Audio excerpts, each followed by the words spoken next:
Member of Parliament for the good people of Pando constituency in the Volta region, and I'm a member of this committee. Good morning and thank you, Chair. Joseph Bukari Nikpe is my name, Member of Parliament for Saboba constituency and a friend of the committee. Thank you. Good morning, Honorable Chair. My name is Godfred Seidu Jesau. I'm MP for Wa East and I'm a member of the committee. Thank you. Thank you, Mr. Chairman. My name is Eric Edem Agbana, Member of Parliament for the good people of Ketu North and a member of the committee. My name is Cletus Seidu Dapla, MP for Jirapa, a member of the committee. In the Eastern region. Good morning, Chairman. My name is Duke William Allen Kwame Amwakwata of Oriata, MP for Fanchakwa South, District Capital. Geoffrey Kinney is my name, and I represent the good people of Nkwanta South and a member of the... Good morning. My name is Frank Yabua, MP for Achoma Mwabiaja North in the Ashanti region, a member of the committee.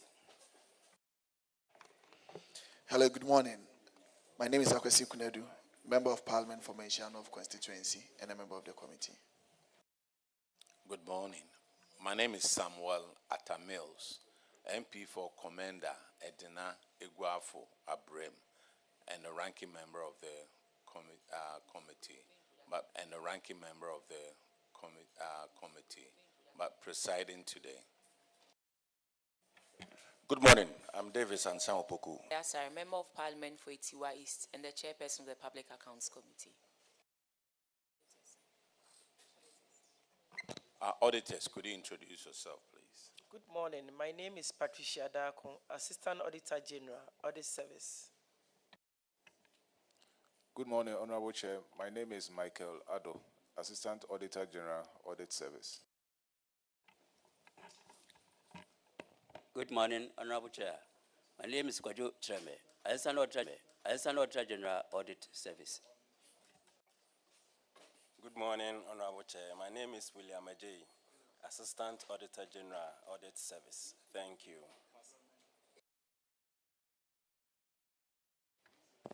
Good morning, Chair. I am Frederick Yao Ahenkwa, Member of Parliament for Yaman North and a member of the committee. Chair, should I add that? Okay, we'll start with Ministry of Youth Development and National Service Authority.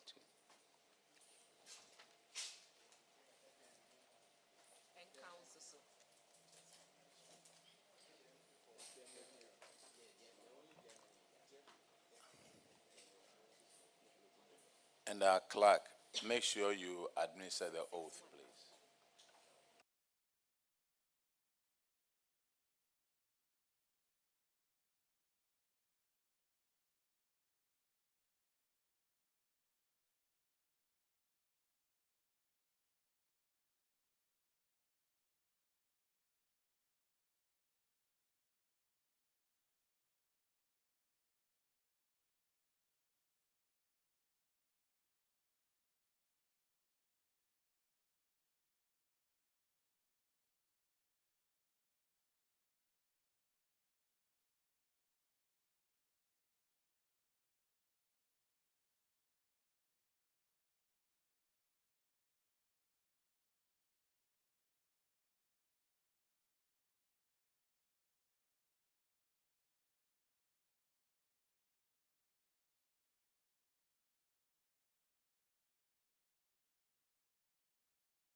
Swear by the Almighty God. Swear by the Almighty God. That the evidence I shall give before this committee. That the evidence I shall give before this committee. touching the matter in issue touching the matter in issue shall be the truth, shall be the truth, the whole truth, and nothing but the truth. and nothing but the truth. So help me God. So help me God. This is George Opariado, Minister for Youth Development and Empowerment. I'll call on the members of my team to do self-introductions.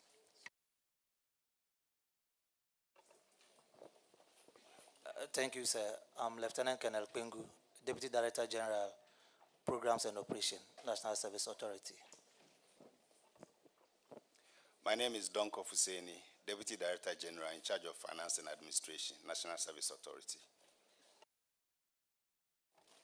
Good morning. My name is Emma Ofuriajimai, the Chief Director at the Ministry of Youth Development and Empowerment. Good morning, Mr. Chairman. My name is Regina Mo, Director in charge of audit at the ministry. Good morning, Honorable Chair. My name is Erica Kweta Hele, Director of Finance, Ministry of Youth Development and Empowerment. Thank you. Good morning. Please, I'm Jennifer Pong, Chief Internal Auditor. Good morning. My name is Mark Yaudanso, Director of Finance, National Service Authority. Respectfully, Mr. Chair, we are done. Thank you very much, Honorable Minister. Your infraction is on paragraph 661. Thank you, Honorable Chair. Minister, you are welcome in your TEPA office in the Ashanti region. And it has to do with the district coordinator there, Mr. Frederick Osei, who collected rent totaling 5,700 Ghana cedis from national service personnel, 6 of them. He could not account for this money. He explained that he retained the money himself to be able to carry out some renovation works in the hostel facility. Unfortunately, the auditors could not trace any evidence of the use of such money for that purpose. And so this appears to be a potential misappropriation of funds issue. The regional director was accordingly recommended to investigate this and take appropriate action. Can you report to the House what has been done about this, please? Thank you. Thank you, Madam Chair. So, management raised the audit issue with Mr. Frederick Osei, and he admitted the error, attached receipts, and paid into the account. Mr. Frederick for promptly. An internal audit verified the receipts and has confirmed that an amount of the recovery account number, and Mr. Osei was also duly sanctioned for that particular act. Could you explain further on what kind of sanctions took place exactly? So he was given a quick. Do you know where he is now? He's currently serving as the regional office on a monitoring basis. Is that a demotion or an elevation? It's a demotion, actually. Auditors, could you confirm that this has been rectified, paid? Honorable Chair, we are yet to be updated, so if they have the evidence here, they can make it available to us. Honorable Chair, I would like to request that they furnish the auditors with the appropriate evidence for them to update their records. That will be all from my side. Thank you. As you are the financial officer, right? Do you have a copy? What does it say? It says, we also recommended that Mr. Frederick Osei should be sanctioned in accordance with the Section 96 of the Public Financial Management Act 2016. What does it say? Mr. Chair, I don't actually have the act with me here currently. So if you can help me with... If I can help you with what it says, right? Yes, please. Okay, Section 96.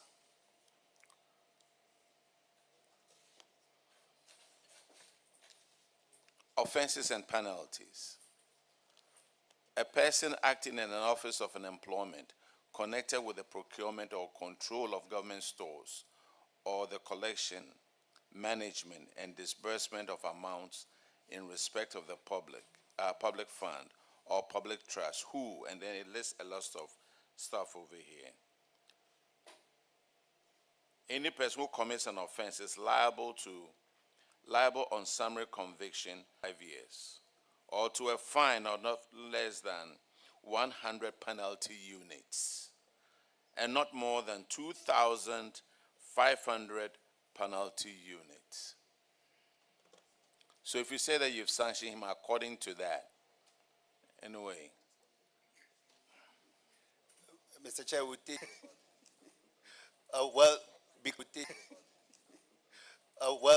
because we don't want to also be in trouble with the Civil Service Authority, so we have relieved him of his position. He's paid the money, and then we are still monitoring to see how he conducts himself. In future, something like that, you have the PFM Act over here. Yes, sir. Public Services Commission cannot do anything when we are going by the law. Anyway, you are discharged. Thank you very much, sir. Mr. Chairman, we are grateful.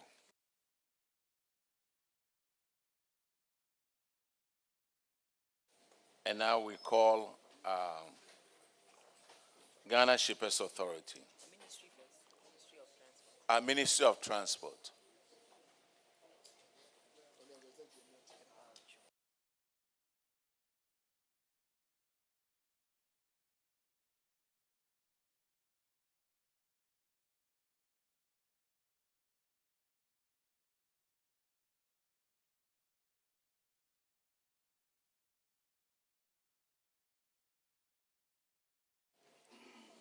Clerk, please administer the oath.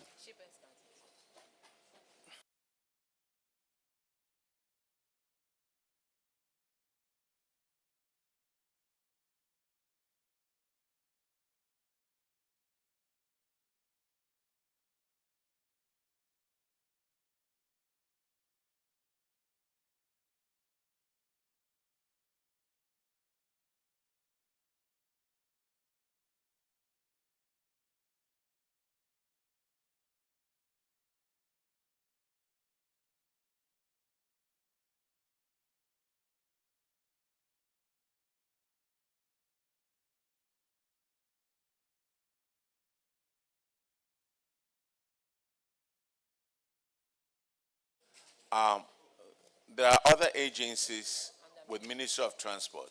If all of you could come forward so that you are sworn in at the same time. Ghana Airport Aviation Social Center Limited, Ghana Ports and Harbors, PSC Tema Shipyard, and Volta Lake Transport Company Limited.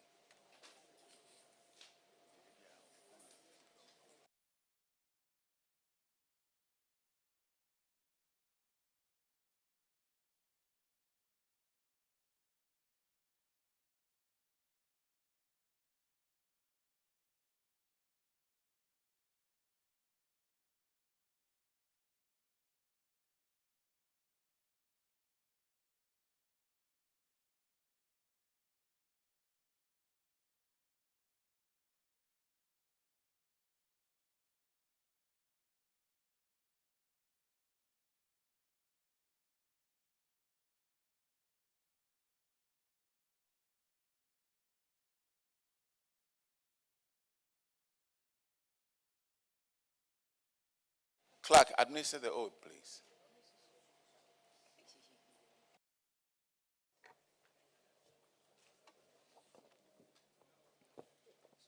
I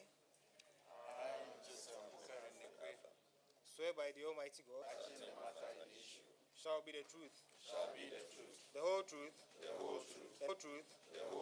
and nothing but the truth. So help me God. Honorable Minister, Honorable Minister, can you and your delegation introduce yourself? MP for Saboba, a Minister for Transport. With me, I have my agency heads here. Bransford Jampo from the Ghana Shippers Authority. Joseph Asabel, Head of Finance, Ghana Shippers Authority.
Okay. Did Professor introduce himself? I didn't hear him. Yes, please, I did. I think she wants you to do it again. Please, my name is Ransford Jampo with the Ghana Shippers Authority. All right, Ghana Shippers Authority, you have will take care of the financial performance.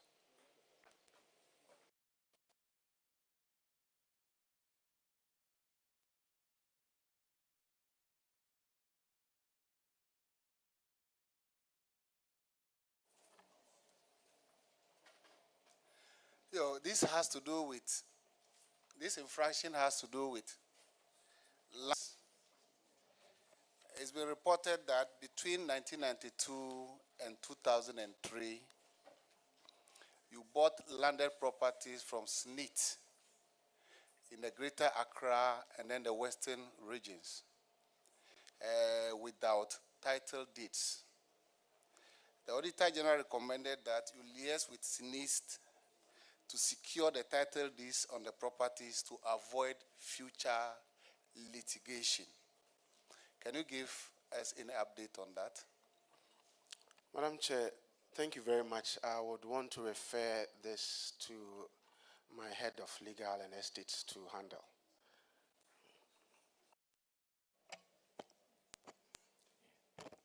Respectfully, Honorable Chair, we have taken steps to secure the title. About 3 years ago, after several years of following up with SNIT confirmed that they have now regularized their documentations of the properties that they own with their landowners.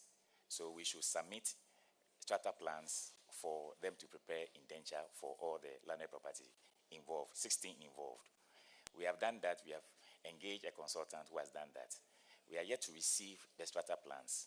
So we want to state that upon receipt of the strata plans, which we are to receive within this month, we'll submit same to SNIT for the indentures to be prepared. So we believe that latest by the end of first quarter of this year, we should have the indentures prepared for all the 16 landed properties. Mr. Jampo, you are the principal officer of the place. How long have you been at Ghana Shippers Authority?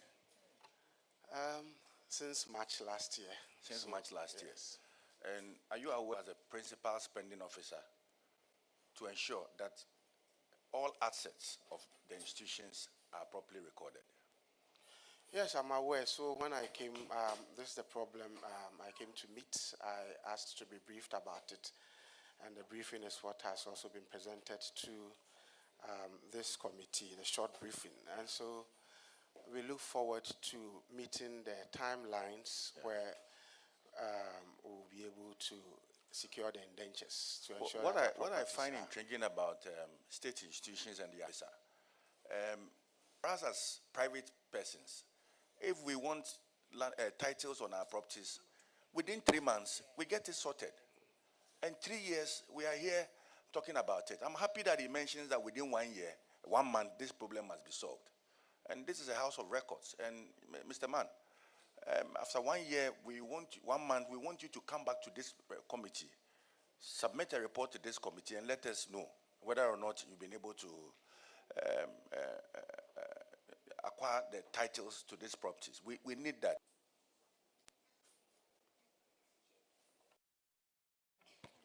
So auditors, they claim that they have consultants working on it. Are you able to confirm if indeed? Yes, Honorable Chair, we can confirm that. Yes, and it's given an indication that in 1 month time, the entire process will begin. We need you to track that so that at least we are able. We have similar issue even with SNIT itself and their lands. And that is why we are a bit worried this morning. And Honorable PK will handle that. Thank you very much. Chairman, yeah. Chairman, if I may come in, I think the officer made mention of the end of the quarter, not the end of this month, the first quarter. That's what he said. So just to Minister, correct- you may want to vary it. You can vary it. I mean, you are within your, but we heard him right. We just started a new year. Today is 13th. So certainly March will certainly come. And so, no, you see, yes. whatever he said, the whole country is listening to him. So, all right, financials. With a surplus of 29,453,799.48, which makes you solvent. However, it's a sharp decline if you compare this to what you got the previous year, 2022. There's some 22.7% decline in your financial performance. Are you able to tell this committee? Ask my head of finance to. Provision that we made in the year 2023. About 22 million Ghana cedis provision was made. Well, provision was made for Provision what for purpose? impairment. Provision for impairment of receivables.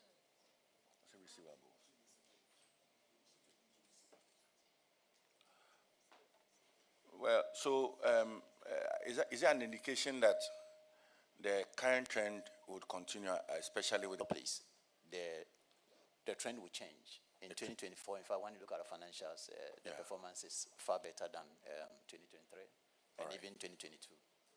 Okay. Thank you very much. Mr. Chair, I think their financials look good.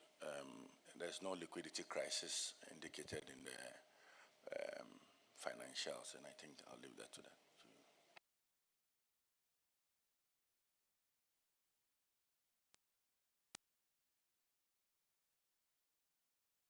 Okay, Ghana Shippers Authority, you are discharged. Now let's call Ghana Airport Company.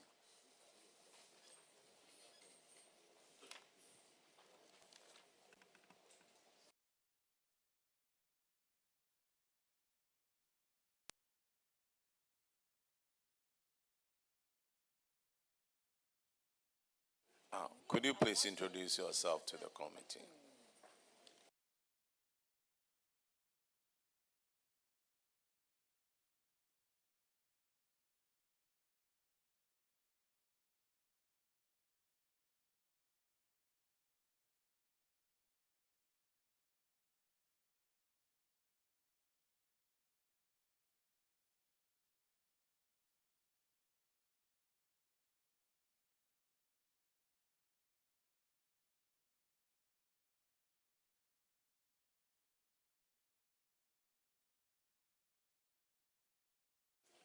Have you already introduced yourself to the committee? Please introduce yourself to the committee. Good morning, Honorable Chair and Honorable members. My name is Yvonne Opari, and I'm the MD for Ghana Airports Company Limited. Thank you. Good morning, Honorable Chair. My name is John Okwesi Arthur. I'm the Group Executive Finance, Ghana Airports. Good morning, Honorable Chair. I'm Colonel Felix Mauchuini. I'm Director, Aviation Security, Ghana Airport Company Limited. Good morning, Honorable Chair. My name is Cynthia Kuka, Manager, Financial Accounting, Ghana Airport. Good morning, Honorable Chair. Please, I'm Amasi Edu, Assistant Director of Finance, Ghana Airports. Thank you. Good morning, Honorable Chair. My name is Kwame Bafuwa. I'm the Group Executive in charge of Commercial Services. Good morning, Honorable Chair. We will start with your financials, and Honorable Abner Osei-Asare will handle that.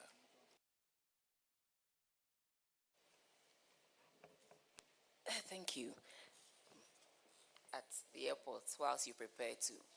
Honorable Chair, the current state of affairs with respect to finished, well, we are at the tail end of our busiest season, which is the Christmas season. We've seen a lot of passengers coming through. We've been able to facilitate them securely and efficiently. And we have made also arrangements, parking arrangements. There was a bit of congestion at our car parks. We made arrangements for overflow car parking. And so generally our operations are going very well. Thank you, Honorable Chair. Minister, it means you're doing a good job. Remember the incident we had at the airport the other day? Yes, and immediately you handled it. So I must add that monitoring our visitors, both international and domestic visitors, they gave us thumb ups during the festive periods. The way our workers were friendly, the way they handled their issues. We must commend the airport staff for the good job. So we go to your financials, your financial performance for, this is for 2022 and 2023.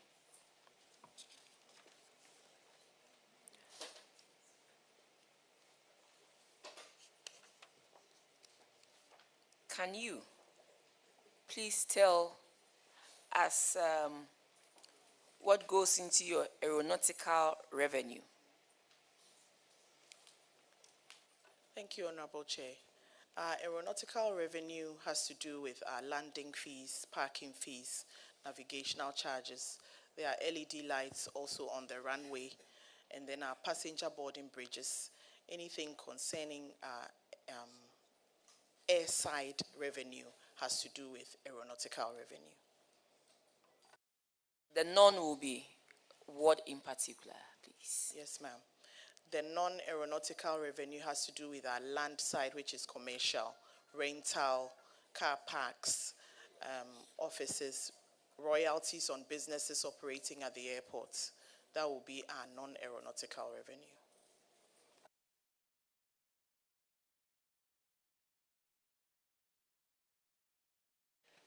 I'm looking at your expenditure, and then looking at depreciation and amortization. For the group,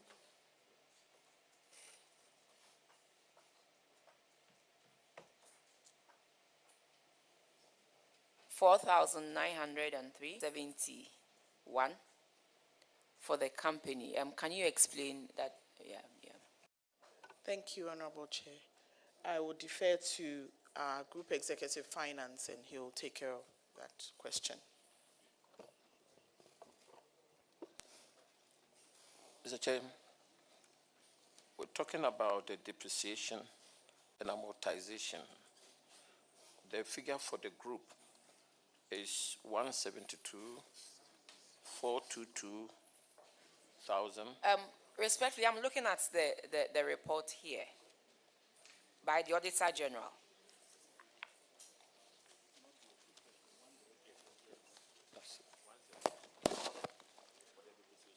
Oh, I think I missed that because I was looking at the difference. So then it's fine because the jump was huge, but it's the difference that I looked at. So I think it's fine. It's 171 in the group.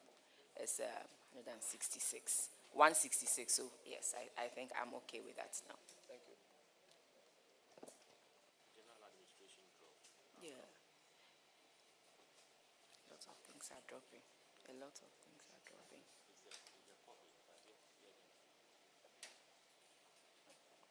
your finance costs is coming down as a group, and then I see your general administration also coming down.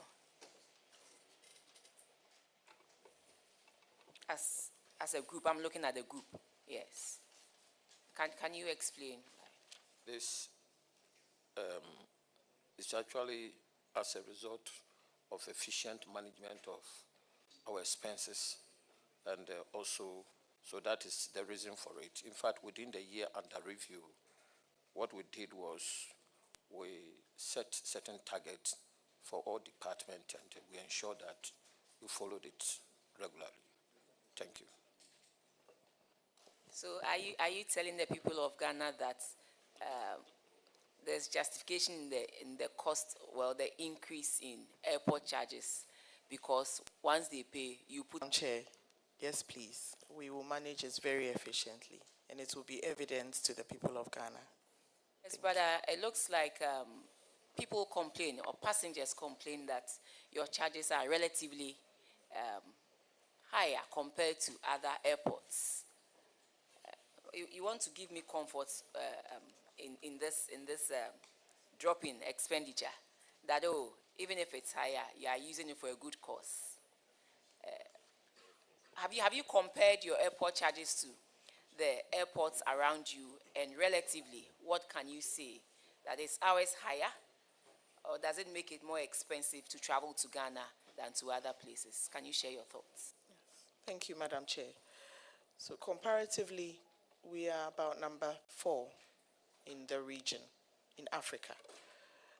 In the world, we rank about 15. So it may be expensive. Even in terms of service or in terms costs? of cost. In terms of cost. It may be expensive.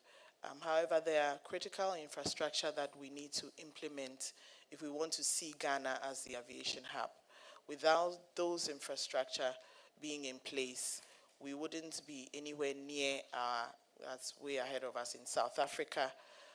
And so all these airports that I've mentioned have certain infrastructure that we yet don't have. So we need to implement some of these charges in order.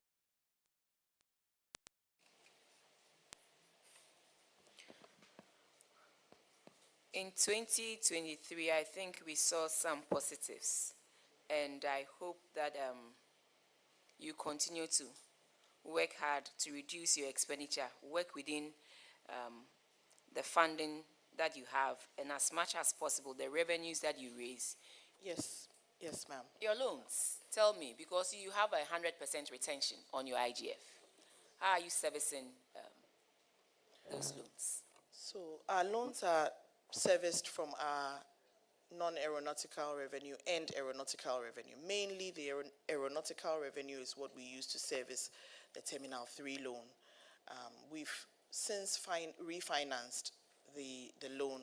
I believe at the end of 2024, we were able to refinance the loan, 250 million.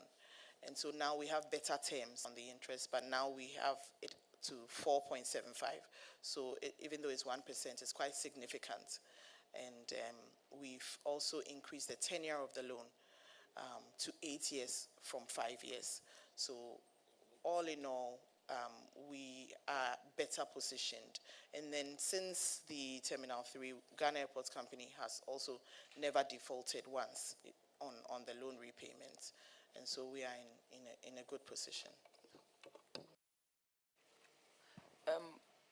What do you hold in plants, property, and equipment? Just give me an idea of what you hold in plants and equipment. As for property, but plants and equipment, what do you hold? What do you own in terms of assets?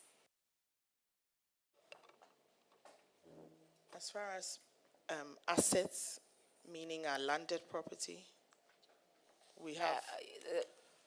there's a property, plant, and equipment. I just want to know the kind of plant and equipment that Ghana Airports owns, aside the properties that you have. All right. I'll turn it over to our finance. Yeah. Madam Chair, included in the airports, all the airports in the country, talking about even the runway, talking about the equipment, the scanning machines, and all the facilities that we use for facilitation. So that is exactly what we have. They are very, very significant assets, and that is what we have shown here, Madam.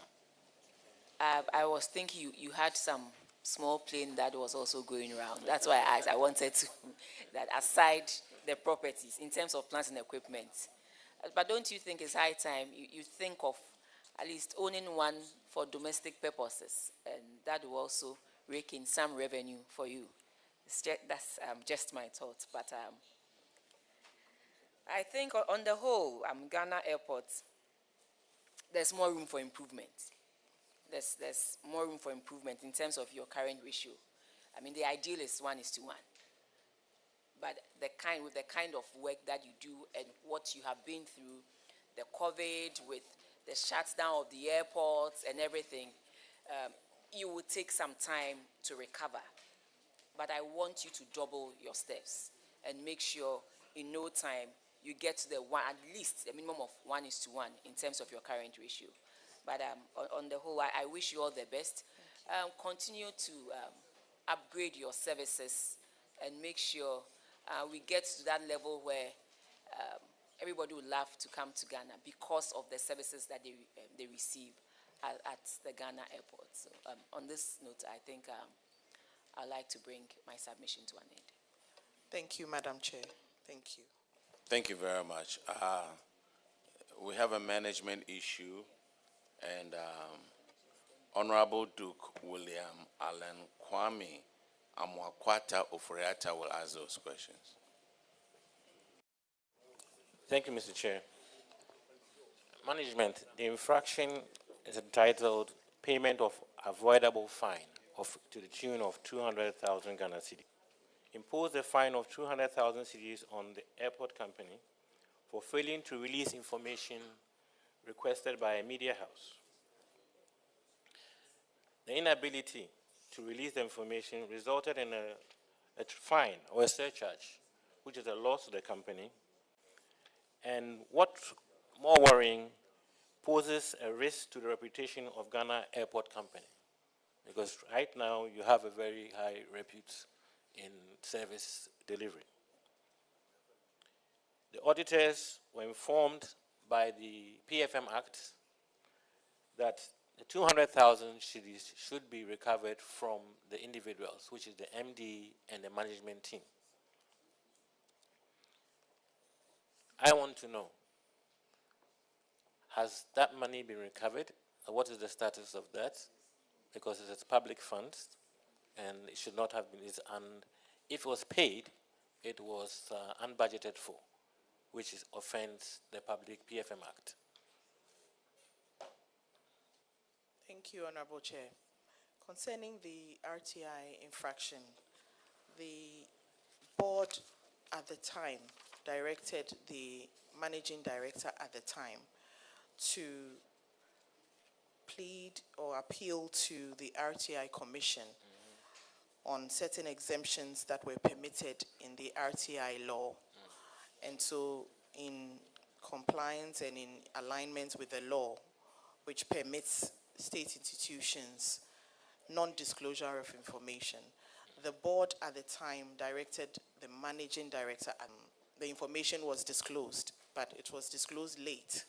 And so that was why the company or the RTI fined the managing director. Honorable Chair, they have presented some documents indicating that the amount has been recovered, but we would confirm it later and revert to the committee. Thank you. I have a second question. I want to know if management has developed an in-house manual to deal with requests for information from the public. Yes. Thank you very much. Thank you.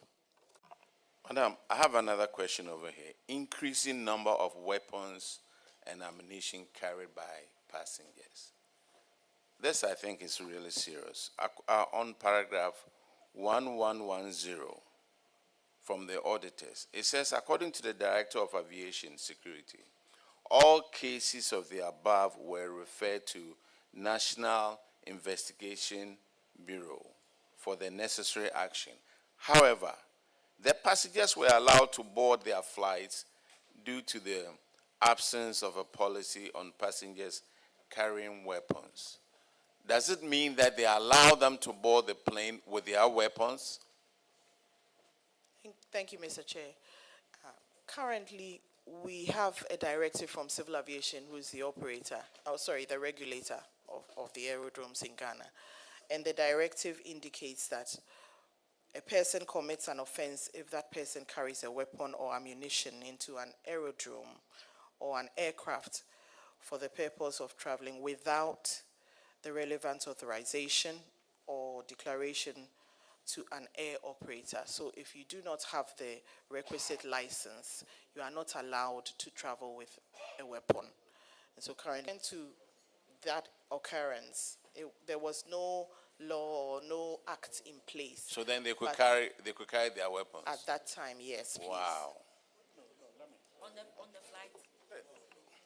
On the flight. Chair, what happened was that anytime you were in the airport with a weapon, it was taken to a different apartment, not with you, till you alight that the weapon will be given back to you. So those were the arrangements. But now, we now have a direct airport. So if you have a weapon with you at the airport, what happens? So licensed, you are able to travel with it. If it is not licensed, we confiscate it and send it to National Investigation Bureau. What if it's licensed, but you haven't declared it? If it's not declared, we still confiscate. You see, on paragraph 1112, the auditor said we recommended to management to promptly develop and implement a comprehensive policy regarding passengers carrying weapons. This policy should outline strict guidelines and procedures for screening and handling passengers with weapons to ensure safety and security of all individuals within the airport. So, you have a weapon, you have licensed it. When you get to the airport, what should you do? You disclose it that you are carrying a licensed Whom will weapon you disclose it to? to the Aviation Security Department of the airport. We are talking about Terminal 2, not Terminal 3 now. Those are the local flights. Yes. Local flights, Terminal 2. Yes, please. Okay, so you disclose it to the airport security. Yes, please. Okay, and then the general public to know the procedure. That is all. All right. Just a moment. I'll defer to our Director of Aviation Security, and he'll go through the procedure with you. So, Honorable Chairman, the procedure is that when you arrive at the airport with your weapon, you want to travel with a weapon, we check whether you have a license for the weapon. If you have the license for the weapon, then now we will assist you to be able to carry the weapon on board. If you don't have a license, then we will confiscate the weapon, hand it over to National Investigations Bureau for them to take it up from there. But if you also don't declare to us, and then we detect it by screening, we also confiscate it and then hand it over to NIB. So,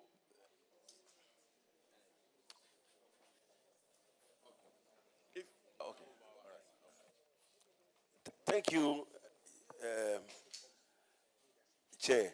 I want to find out the assistance that you offer to people carrying weapons.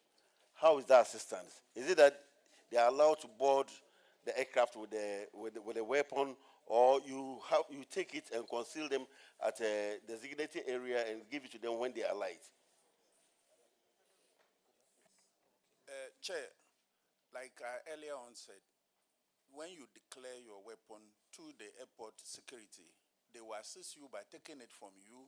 They have containers or they have packs where they will put it after the trip. Then you will come back to them and then they will now hand it over to you. That is when you are for necessary actions. Chair. So, Ghana Airport. Ghana Airport. So, at the time of the audit, you promised that you were going to have in place a weapon declaration policy.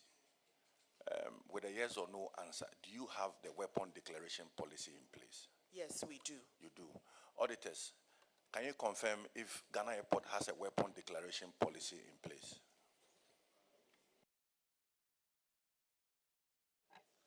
Honorable Chair, we would have to verify that.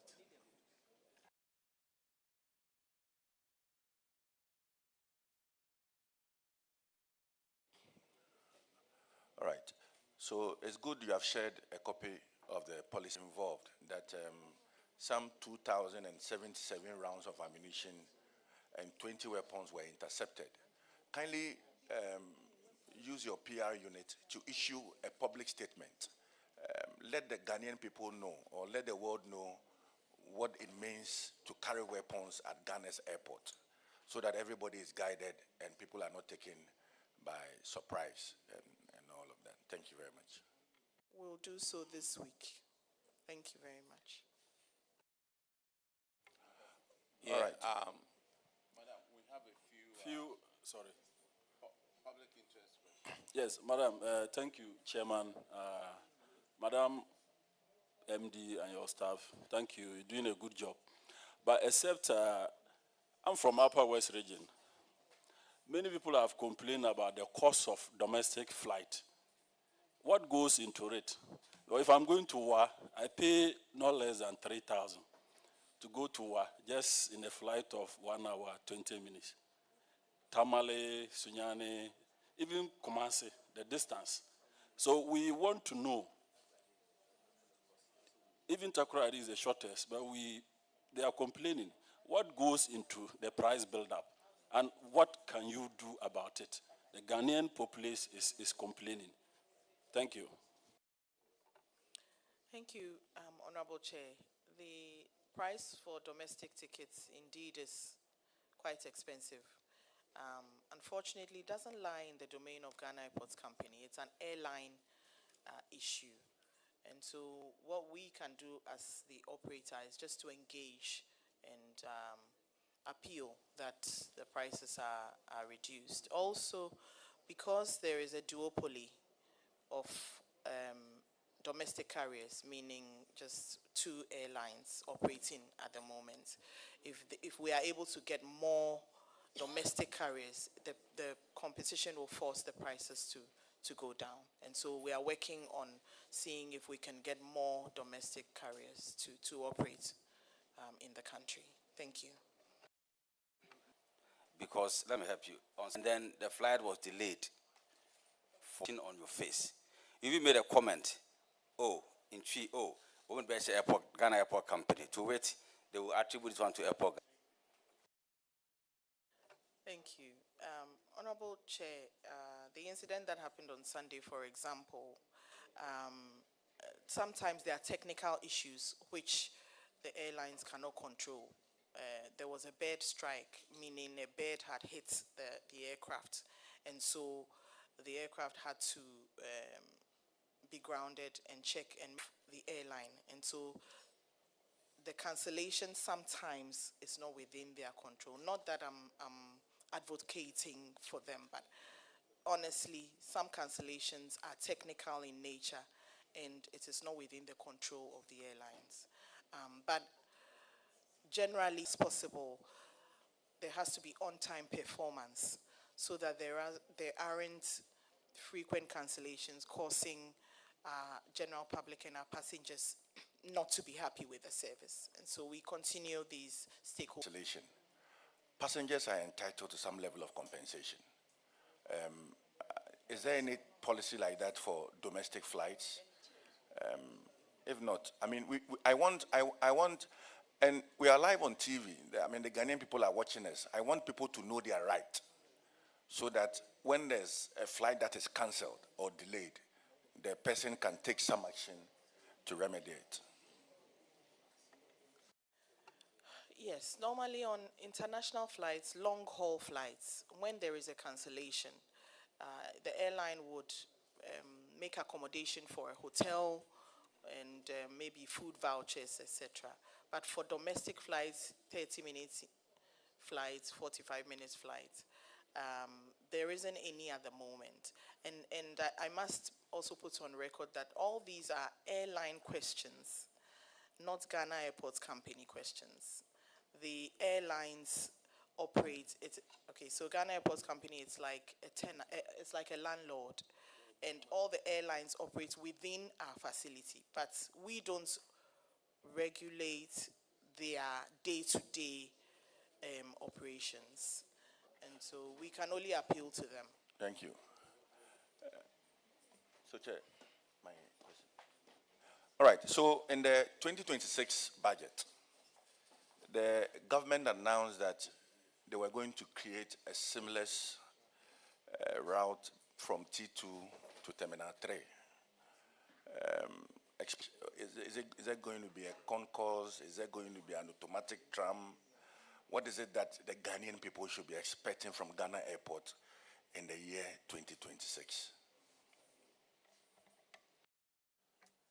Thank you, Chair. Let me state here that as a government working with the airport management, our mind is to have an efficient and a well-functioning airport. Now, we experience a lot of congestions in the evenings at Terminal 3 at peak hours. We have Terminal 2 that is not that busy when it gets to the peak hours. So the mind is to do a connecting concourse between Terminal 2 and Terminal 3, just to facilitate the movement of our international passengers so that we can share the Terminal 2 with Terminal 3 for our international passengers who are the majority of the travelers. And so it's a high government priority project, kind of comfort for our traveling passengers. So the Terminal 2 will now be a multi-purpose terminal for domestic and international. Thank you. And the assurance is this year. That's what the minister said, this year. Thank you very much. We look forward to it in the spirit of reset.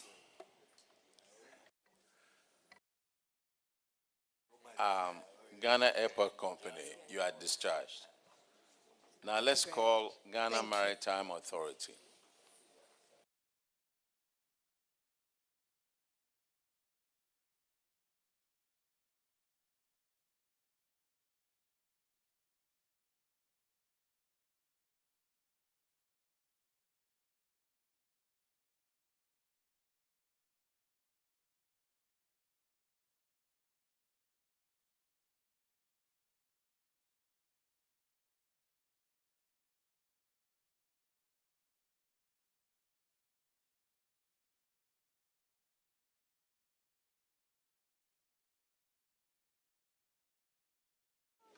Could you please introduce yourself to the committee?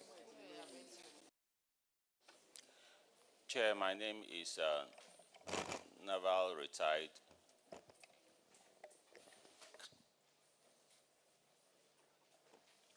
Madam Chair, my name is Anthony Mba, the Acting Head of Finance, Ghana Maritime Authority. Madam Chair, my name is Peniel Martin Mensah, the Acting Head of Internal Audit, Ghana Maritime Authority.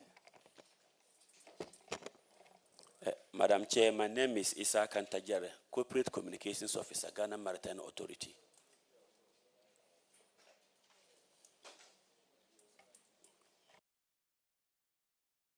All right, Honorable Akwesukwenedo will go through your financials with you.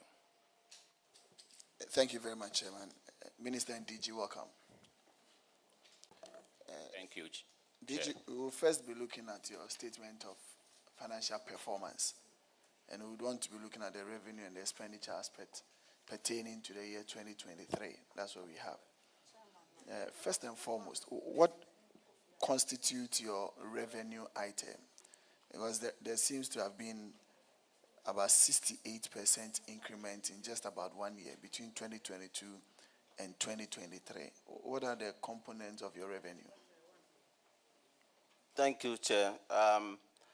The major revenue item for the Ghana Maritime Authority is one maritime safety charge. A maritime safety charge are charges that are leveled against ships to be paid by principals, which are largely foreign-owned ships. The second one has to do with a service charge that we collaborate with Ghana Shippers Authority that we share 50-50 per the law. And the third one is we have seafarers that we train and license to work on ships. So the licensing fee from these seafarers account for one of the major items in our revenue lines. Thank you. Oh, okay, good. I ask this because if you look at the next line item, there is what we term as other incomes. And in the year 2022, you had almost 72 million of that. But in 2023, there was nothing for other incomes. What were the constitution of the other incomes in the previous year that in 2023 had nothing to account for? Thank you, Madam Chair. The other income as reported in our financials are basically exchange rate valuation. So in 2022, you know, the exchange rate was very high in terms of the dollar to CD rate. And as I said earlier on, our maritime safety charges are stated in USD because the principals of these foreign vessels that comes are based outside. So per the law, the fees are in dollars. So if you translate into cedis, then you'll get the higher exchange rate. So the 72 was an exchange gain in 2022. In 2023, we had an exchange loss. So it came to our other side as an expense. How come you had an exchange loss? Is it that, yes, a translation of the cedis or the dollars into cedis? So how come you had an exchange rate loss? Or is it that, if I may, so that you don't go far, that you by yourself peg the rate of the cedi to the dollar at the beginning of the year, such that whenever there is a gain or a loss in terms of the strength of the cedi, then that reflection comes in? Is that your contention? I think you are right, Honorable Member. We use. Is it that I am right or you think I'm right? You are right, Honorable. So- The budget, usually it is based on the rate we use for budgeting versus the actuals that happens on the daily basis on the market. That account for the differences. So that means an increase or a depreciation of the cedi. And the See, some of these agencies are the reason why some record exchange losses. Bank of Ghana shows a rate every day. Then you sit here and say that I have pegged the cedi to the dollar at a certain rate for 3 months, 4 months, even when things are swinging, things are changing. And then at the end of the year, you either record a loss or a gain. Is that the law? That Bank of Ghana shows a rate every day in as much as you want to plan and know you have an idea, a fair idea of the revenues that can. Madam Chair, I may need to explain myself further. At the end of December 2022, the Bank of Ghana has a closing rate.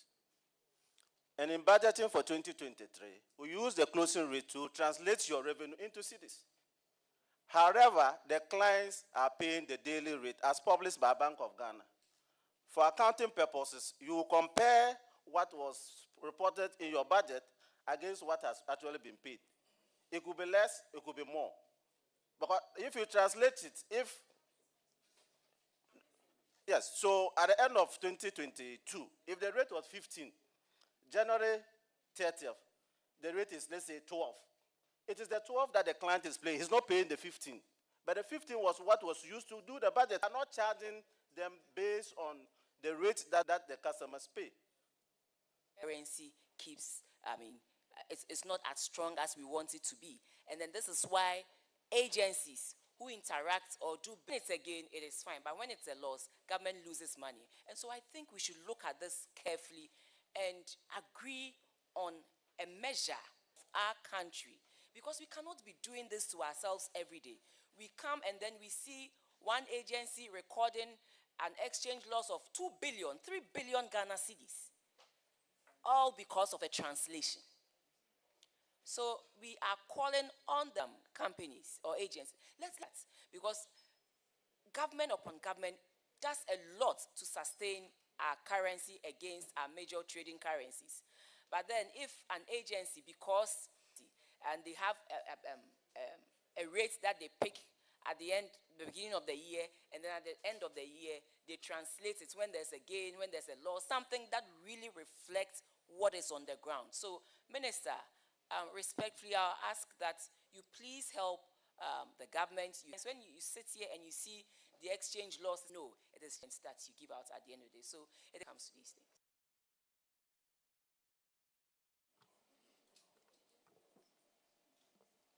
Thank you, Chairman.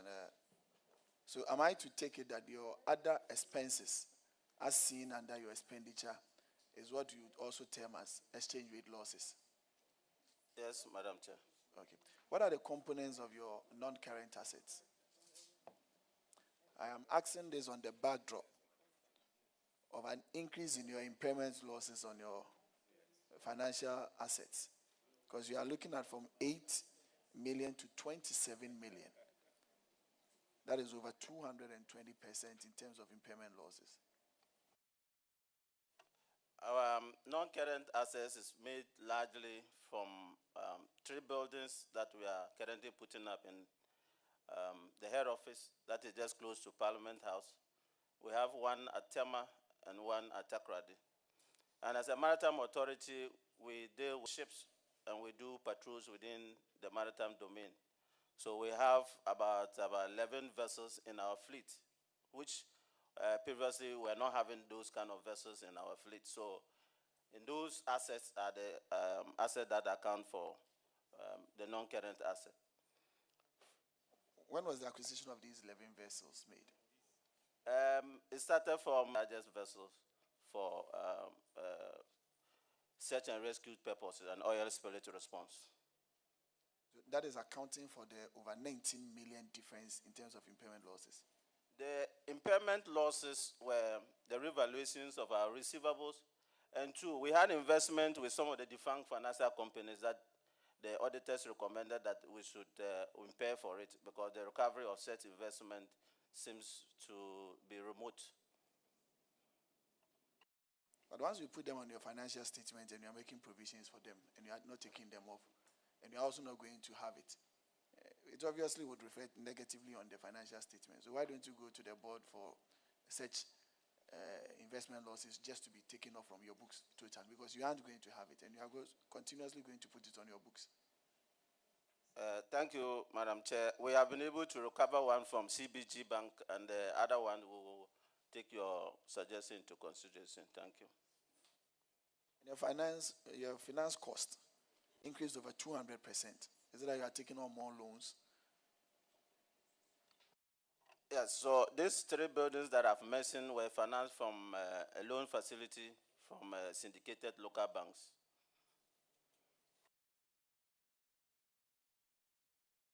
All right, Chairman, I think we are good to go. The current ratio isn't bad. It has increased to 2.1 to 1. Please. Okay, Ghana Maritime Authority, you are discharged. Now let's call Ghana Civil Aviation.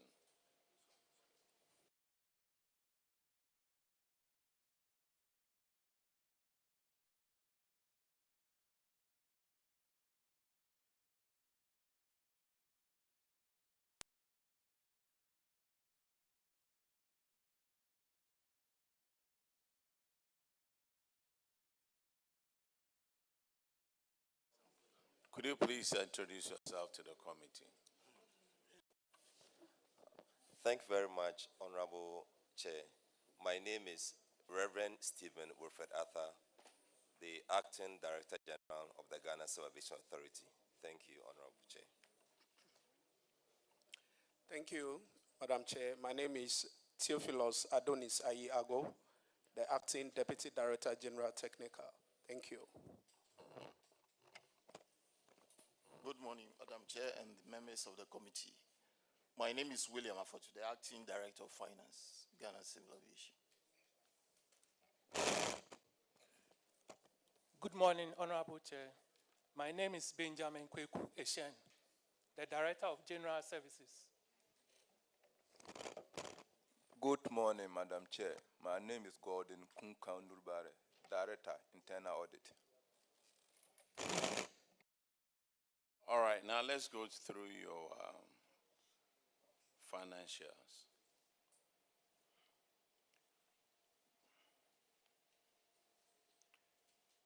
Now your total income increased by 60%.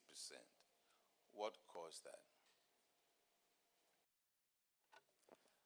Honorable Chair, with your kind permission, I would permit the Acting Director of Finance to handle this question. Thank you, Honorable Chair. Thank you, Madam Chair. So the increase in revenue was as a result of increase in air traffic over the Accra Flight Information Region, as well as an increase in passenger numbers for the year 2023. That translated into the increase in revenue. Thank you. Now your operating losses of 62 million in 2023. What was the cause of that? Thank you, Madam Chair. The losses here refer to the exchange losses, which are as a result of the revaluation of loans that are on our books. So we took a facility, a syndicated facility in USD in 2022. And so the exchange loss that resulted for the revaluation closing 2022 as against the bulk of the loan translated as at the end of 2023. So what we see there is the net exchange loss as a result of these translations. But I'm sure when you were sitting down there, you had a lecture on exchange losses, the currency rate. You had it. Or do you want a repeat of that? I heard. Okay, now, cost of operation, it increased by 63 million Ghana cedis. Why? Thank you, Madam Chair. So the cost of operation, especially in the area of general and admin, the significant portion of it had to do with was on the AIS building in 2023 when we had completed it, was commissioned. So now we started charging depreciation on it. Yes, so the significant part of it had to do with the depreciation charge in respect of the headquarters building. And also on the impairment of receivables. Even though in terms of debt stock, the receivables had decreased, but if you translate your debts at the end of 2023, you realize that because of the exchange rate effect, the impairment was up. So that also did account for. But you at the same time to have 33 million in finance costs. The 33 million in finance costs deals specifically with a short-term portion of the loan repayable in 2024. So that short-term, the 33 million there refers, when we transferred the asset in 2023, we were running other projects. The loan that we took was a syndicated facility for two major projects, the headquarters building and the ANS facility. Now, when we transferred the headquarters building as a fixed asset, begin to capital work in progress because the asset was finished and transferred. So we had to capture that as a finance cost. And so that explains the finance cost in the 2023 as against no finance cost in 2022 because we had finished and transferred the asset in 2023. Now, when you look at your general and administrative expenses, It increased by over 100 million Ghana cedis. What at all is in this general and administrative expenses? Thank you, Madam Chair. So I Sir, had explained you see, earlier. I've ignored the Madam Chair. You keep on calling me, Thank you, Honorable. I'm gender neutral. Okay. So the general and admin, I had earlier on explained that the impairment and the depreciation are captured under general and admin. And that is what accounted for the movement in general and admin. When it comes to the real cost of operation, it just had to do with repairs and maintenance on some of our key equipment in 2023. That really had to do with the depreciation and the impairment of receivables. Now, if you look at your current ratio, you went from 3.9 to 1 to 1.8 to 1. Yes, thank you, Honorable. The current ratio actually declined. And declined because we had to book finance cost in 2023 as a result of the fact that we had taken a facility and that the interest component we could no longer capitalize because the project was completed and we had transferred. And so the decrease in the ratio was as a result of the finance cost that was booked in 2023.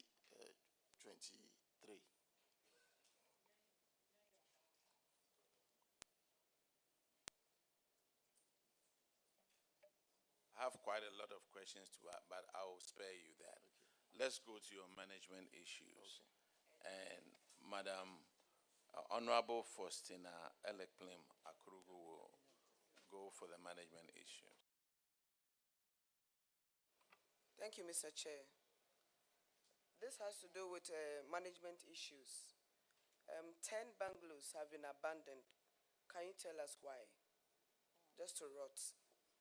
Was duly taken note of, and we must report that we have taken steps by way of the evaluation panel being constituted, and as we speak, some of the bungalows have been awarded on contract, whilst others are waiting for the commitment authorization from the Ministry of Finance. Thank you, Honorable Chair. Thank you. Can you be specific? Because we have 7 in Kumasi and then 3 in Tamale. Which ones are being awarded? So that we'll be able to trace to know that it's true. Whatever you are saying is true. Thank you. Thank you, Honorable Chair. 2 for Tamale and 2 for Kumasi.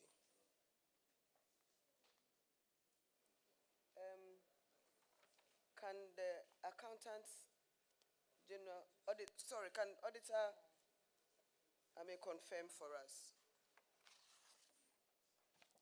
Honorable Chair, the assertion is accurate. Thank you. Thank you, Mr. Chair. No further questions.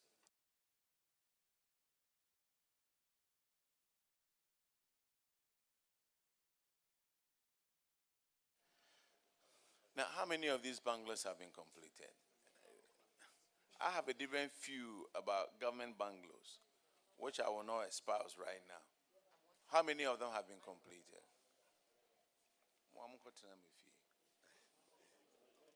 Thank you very much, Honorable Chair. They are yet to be completed. Why do we treat government bungalows like this? If it's a government bungalow, is it for top executive or for the ordinary worker at civil aviation? These bungalows. Thank you, Honorable Chair. The bungalows are for staff. I know, for staff. Either for general staff or for management staff. But I'm sure if it was for management staff, these would have been completed.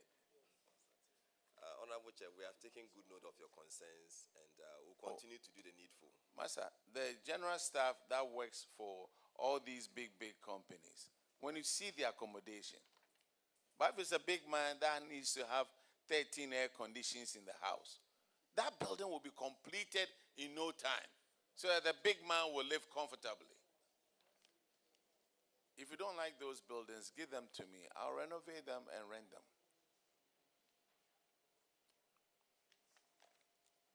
Management, your response was The airport was closed during the COVID-19 period, resulting in a significant decrease in revenue of the authority.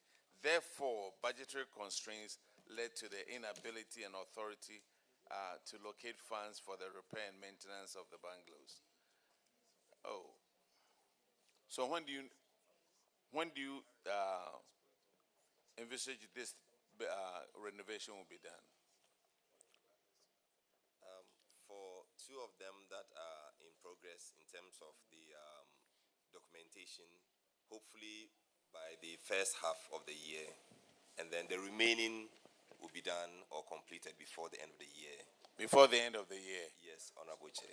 Auditors keep note of that, and then if they haven't done it, they will come back. Yes. Okay, so Ghana Civil Aviation, you are discharged. Now let's call Airport Clinic. Honorable Chair, we are very Aviation Social Center is also under you, right? Honorable Chair, no, please. They are on their own, but I think they are part of the Ghana Airport Company Okay. Limited Group. So let's call Airport Clinic, please.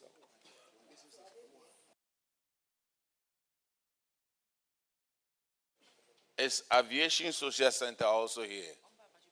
They are also here, okay.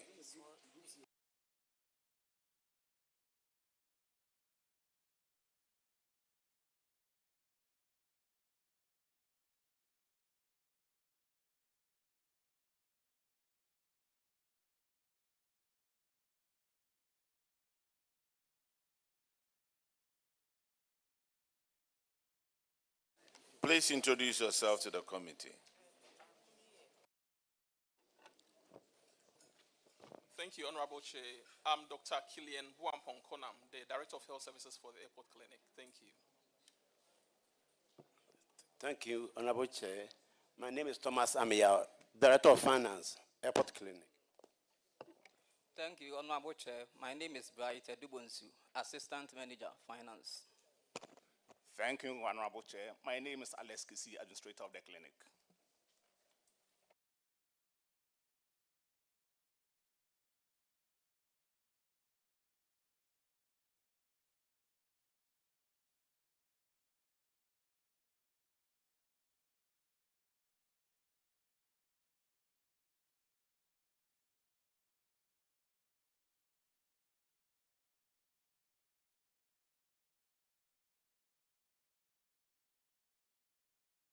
Honorable Kwesi Kwenedu will go through the financials with you.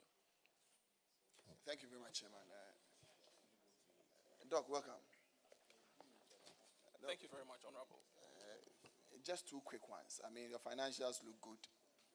Your current ratio is also all right. And I mean, your figures, they almost hover around the same areas. You don't have any percentage increment in more than about 40 or so percent, with the exception of taxation.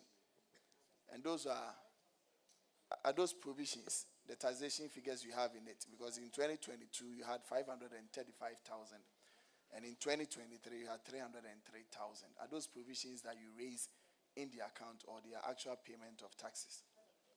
Thank you, Honorable. I'll defer to my Director of Finance. Thank you. Yeah, Honorable Chair, there are actual provisions in the account. There are provisions, but not payments. There are provisions, yeah, in the accounts. Oh, okay, because that makes sense, because you had your comprehensive income reducing in the year. So that will be all right. And what do you term as growth and sustainability? Honorable Chair, I think there was a law or an act that 2.5% of your profit before tax should be paid as a growth and sustainability tax. And I think this was passed by this parliament. I think so, yeah. In 2023. So that is that. So in 2022 we didn't have, so it came in 2023. But if you look at the figure is not a payment, because if you are supposed to pay, then the figure ought not to be in brackets as a provision.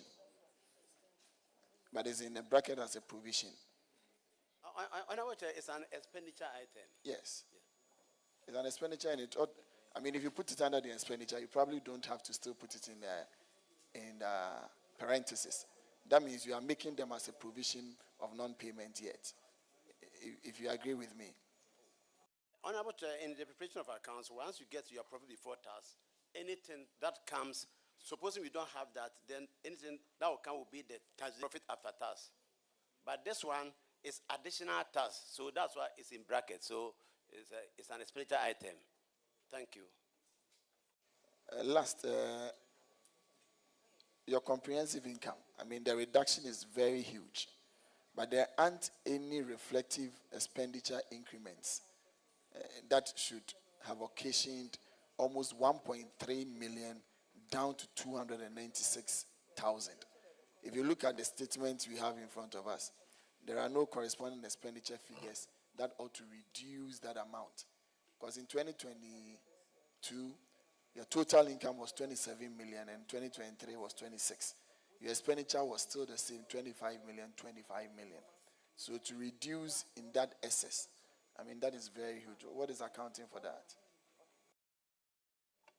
So, Honorable Chair, I think if you are looking at, I mean, if you are taking them one by one, you will see that 2022, we have the total revenue of 27 million, and the 2023, we have 26 million. But when you come to the expenses, okay, if you want me to explain some difference here, in 2022, we had a COVID testing, and the revenue in the COVID testing in 2022 was about 10 million. In 2023, it was 650,000, and that is actually accounting for the decrease in the actual revenue here. And for that matter, the bottom line, that's the net profit. Airport clinic. Yes, please. A bird just whispered to me that the clinic is going to be pulled down. Where is the new location going to be? Or if it is true? Thank you, Honorable Chair. In fact, we are not aware of this. We are hearing it from you for the first time this morning that our clinic building will be pulled down. However, some land has been allocated for the putting up of an ultra-modern hospital. We are still, discussing the source of funding. But this is something that our parent company, which is the Ghana Airports Company, is looking at. And we're hoping that before long, we will have a more permanent facility. Thank you. But you just said that you are hearing it for the first time. But another land has been located for you. And you'll be building an ultra-modern one over there. So the likelihood of this old clinic going down is already in your mind. And somebody's whispering to me. Then you are saying that this is the first time you've heard about it. Hey. Chair, the issue of our airport residence intention is to have a bigger facility to be able to serve the airport. These are plans that we are taking. They are not yet at the implementation stage. So the doctor will not be part of the positions as at now. But the intention is that we will need a bigger facility to be able to serve our airport because it is growing on daily basis. So till a facility is provided, the current facility is what we are having as our airport clinic. When do you think the new facility will start? No any fixed date yet, but these are plans we are putting in place to ensure that we will expand to go along with the expansion of our airport in general. So my bird, who whispered to me, was probably in your cabinet meeting or whatever it is. Okay. All right. Minister, thank you very much. This is question. You make mention that there is going to be expansion of the airport, and it's actually getting expansion projects every day. I would like to find out in the future, do you have any plans to actually, in terms of expansion, have hotel facilities within the airport? Because when you travel all over the world, there is hotel facilities close inside the airport. Do you have any plans, Sato? Thank you, Chair. We have some already projects going on at the airport that are intended to be used for hostel facilities. However, with the plan of building a bigger terminal for a car park, we are envisaging that the car park will have a hotel at its top to complement whatever new projects that we are getting in terms of hotel facilities. So there are private developers who are currently going through the processes of completing their facilities to be used for hotel facilities. But government, through the Airports Company Limited, is also having in mind of having a car park with some kind of hotel facilities included in it. Thank you. Okay, Ghana Airport, Airport Clinic, you are discharged. Now,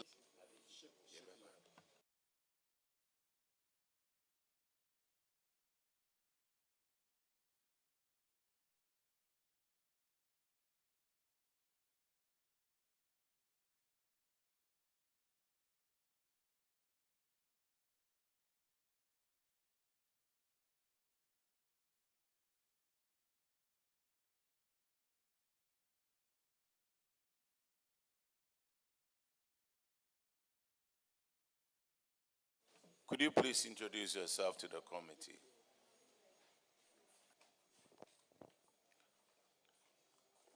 Good morning, Mr. Chair. I'm Major General Paul Seydou Tanyekuluno, the Acting Director General, Ghana Ports and Harbors Authority. Thank you. Honorable Chair, my name is Tebon Zuma, the Acting Director of Port for Tema. Mr. Chairman, my name is Khalid Nuhu, Head of Finance, Ghana Ports and Harbors. Good morning. My name is Kamla Ofori, Head of Engineering, GPHA. Honorable Chair, my name is Gifty MFI Janku, Acting General Manager, Audit. Thank you very much for coming. Honorable OPK will handle your financials.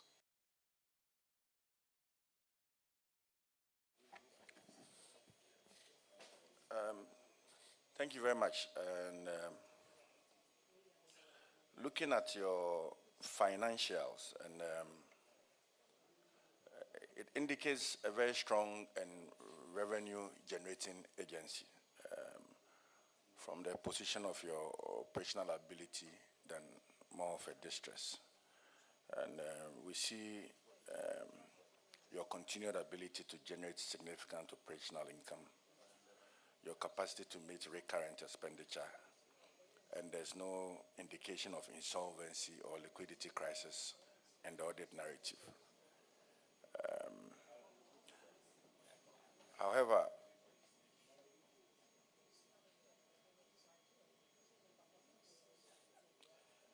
the auditors recommend that you should be held to a higher compliance standard under Act 921, and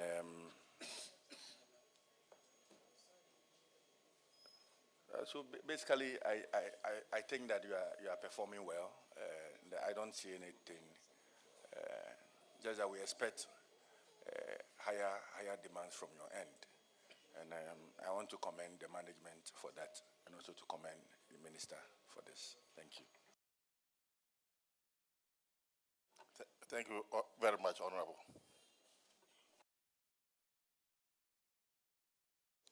Ghana Ports and Harbors Authority, you are discharged. Thank you. Honorable Chair, thank you very much. We are grateful. Thank you very much. Now let's call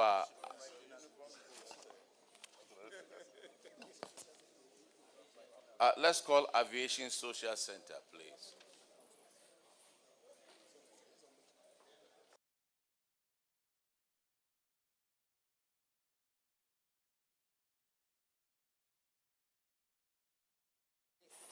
Please introduce yourself to the committee. Good morning, Honorable Chair. My name is Abigail Sapo. I'm the General Manager for Aviation Social Center. Good morning, Honorable Chair. My name is Dennis Agbonovi. I'm the accountant. Good morning, Honorable Chair. My name is George Kwatson Amani, Fitness. Honorable Frankie Eboa will go through your financials with you. Thank you, Mr. Chairman. Aviation Social Center Limited. Let me start with your financial performance. And let me start with the good news first. I'm seeing some increase in your revenue from 919,000 to 1.5 million, representing about 64%. Have you created any new revenue line or what? What accounted for that? Honorable Chair, I'll defer that one to my accountant to answer. Thank you. Yes, please, Honorable Chair, we've created additional revenue lines. And these are principally advertisements. We entered into agreement with concessionaires, so they do adverts in front of the place. That place is the airport bypass, so you have a lot of space there to do adverts. So that's what is giving us additional revenue. So you are attempting to say that the new line wasn't there in 2022, but it came in 2023. Is that the case? It actually caught up in 2023 because we started the whole process around 2020 when we were looking for people to do the advertisement. But finally, we caught up in 2023. Let's go to other income. 22% increase. What's the component of your other income? Basically, it's the rental of a floor space, leasing of floor space for other people to come and operate in our environment. Okay. What's the secret so the other companies can learn from you? Well, the revenue increment. Yes. But if we go down to operating expenses, there's a reduction from 823,000 to 758. And I'm saying that it's a good thing that you've done. So share the secret with us so the other companies can learn from you. Well, just our hands on operational costs. We just manage to make sure that we control on the admin and general expenses. If we look at it, it moved from 844,000 to 1.787 million. So almost 1.8 million. From 800 to 1.8 million. 1 million increase. And you are saying that you did that magic. That's why I intentionally praise you there. I knew I was going to get to here. So what accounted for that? Well, I'm not sure government increased salaries by 120%. Principally, what happened was that we had an exchange loss of almost 4,000 Ghana cedis because we were making payment for equipment we bought in 2019. And so we had to make that payment in 2023. And that time, the exchange rate escalated. So we suffered a lot from that. Yes, please. So I'm seeing income tax expense. Can you throw more light on that? Sir, this were actual payment made, Honorable. To what is it? Is it because we are making losses? So why the taxes? I just want. Is it payee and the rest, or? Yeah, these are withholding tax withheld by other people we paid. So it's a tax credit to us. So we acknowledge it.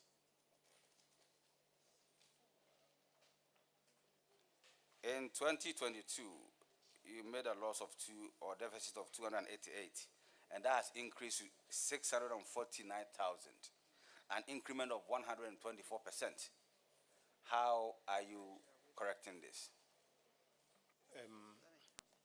I'll hand over to my boss. Mr. Chair, if I can come in here, at the risk of repeating ourselves and not incurring the lecture, in 2023, when we're paying the debt of the equipment we had bought in dollar rated, of course, we made that huge loss due to the exchange rate list.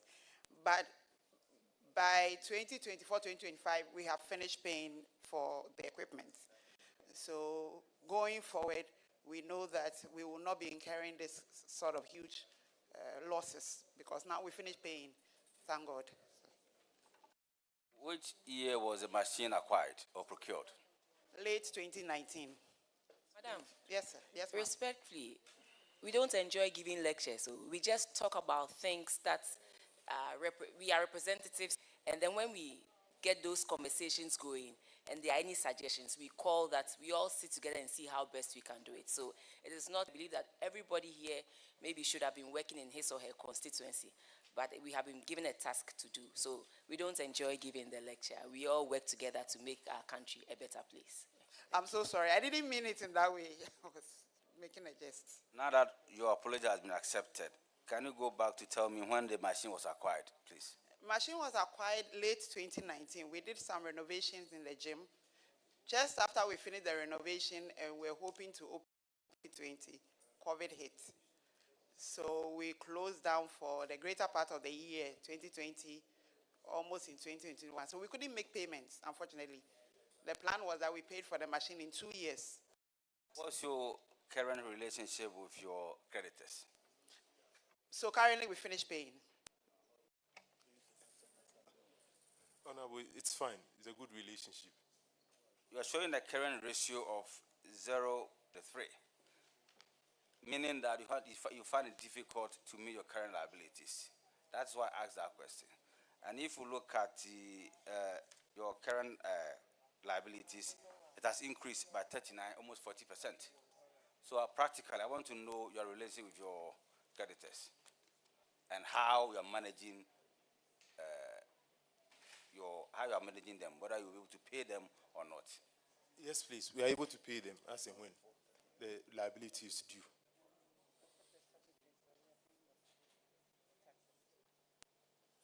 I will advise that you improve on your current ratio so that you'll be able to pay you'll be able to meet your current liabilities as and when they fall due. Thank you, Mr. Chairman. I'm done.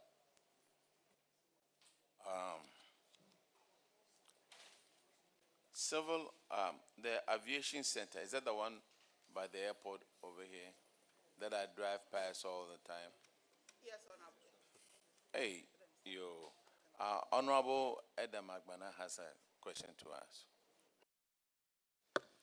Thank you, Honorable Chair. Honorable Chair, mine is a public interest question, and just to bring the minister's attention to the fact that looking at the audited accounts and their financial position is not encouraging at all. And I am finding a strategic area will be performing poorly, abysmally financially at the time that private event centers are making so much. I visited not too long ago.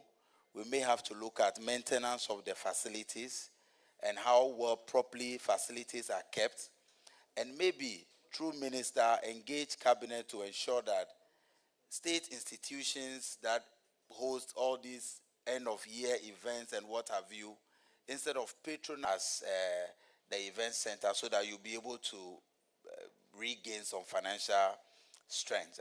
That's all I have to say, Chairman. Thank you, Honorable Chair.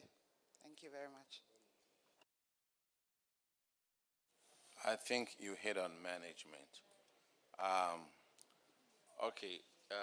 Civil aviation.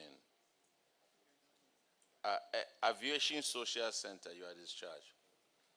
Thank you, Honorable Chair. Now let's go to PSC Tema Shipyard.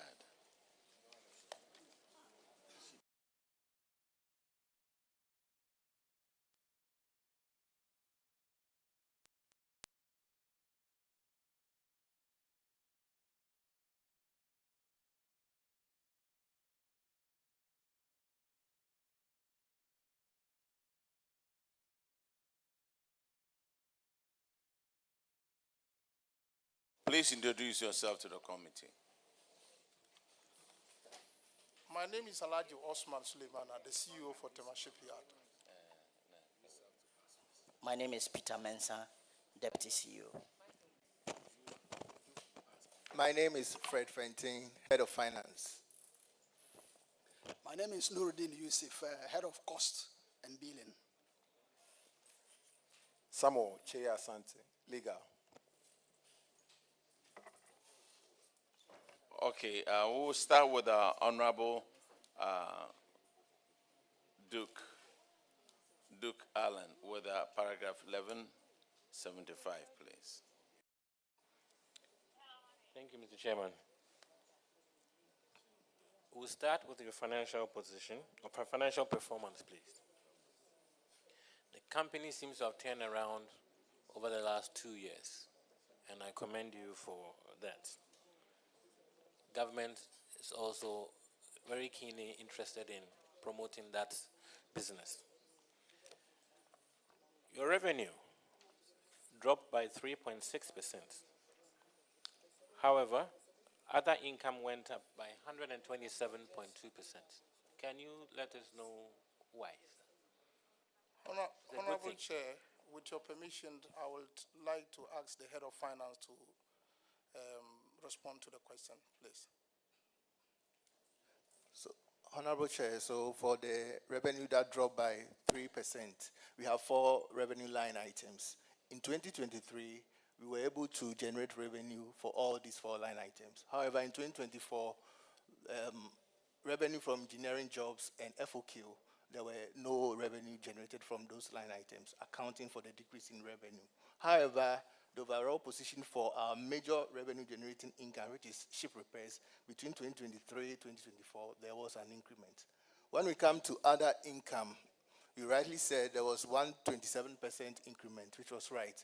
And this was due to the fact that we had signed new contracts with some in the 127% increase. Next question is cost of sales. At the drop of 58.3%, why is that? Is it that you were servicing the same clients? Because cost of sales is to bring in new clients. So can you explain? Staff cost at the cost of sales level. And 2023, there was rationalization of the staff. Hence, we saved a lot of money over there. That's why there's a drastic reduction in the cost of sales. Okay, so that helped with your bottom line because your profit was up 83.9%. So you are outsourcing your technical experts to companies. Financial position. Total assets also grew by 39.1%, and your current liabilities dropped by 37.3%. Can you explain, please? For total assets, the main increment, in the case of the current assets, we paid a lot of our creditors, so payables were reduced, leading to the drastic reduction in that area.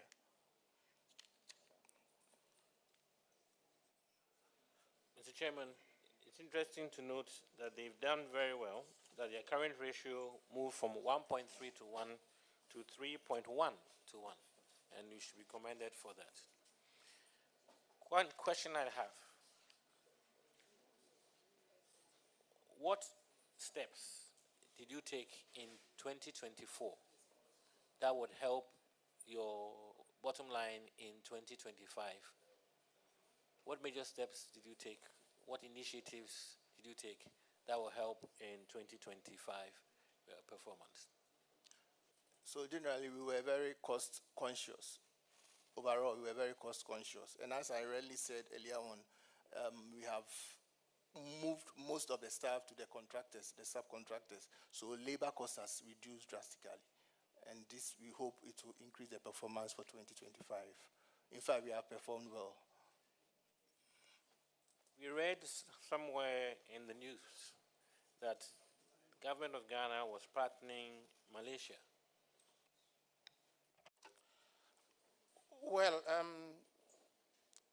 it has not come formally to the attention of shipyard itself, and the board is investors. When that becomes necessary, obviously, expression of interest will be known to the general public, but it has not come. It's just at the preliminary. And I do have some few questions for you. It's just a point of clarification. If you look on your statement of comprehensive income, you have two line items that I would want us to draw attention to. We have the income tax expenditure or expense. That is about 4 million. And in that same, just two lines below, you have deferred income tax provision and credit. Have you seen it, please? What is accounting for those two in the exact position like that? Yeah. So for the 4.4 million that we have over there, were the actual taxes we paid for 2024. You know, I'm actually to pay 4 million in 2024 and still had another 2.4 million or 2.1 million that you deferred. Yeah, so 2022, when we go back to 2022, we were in a loss position. So those losses were carried forward. That's why when you see the tax expense at 2023, it's a dash over there. So that is the explanation I can give to that. If we're in a loss position, you would not have any taxes there so that you defer it. And secondly, that would also have had a reflection in your current liabilities. And if you look at your current liabilities, they both stood still, 35 million, 35 million. Yes. There was no increment in that. In specific reference, there should not be any deferred taxes there. Or is it that you had losses also in 2022 that you were still carrying, yes, or profit please. in In fact, 2022? previous 2-3 years back, we were making losses, so it was carried over losses. Perfect. So it means if 2-3 years we are making losses, you cannot have taxes that you defer. Because if you are making losses, there will be no taxes. So if 2-3 years before 2020 you are making losses, there will be no taxes for you to. So please, I would relook at this and talk to the tax consultant on this. Okay, all right. Have a relook at it.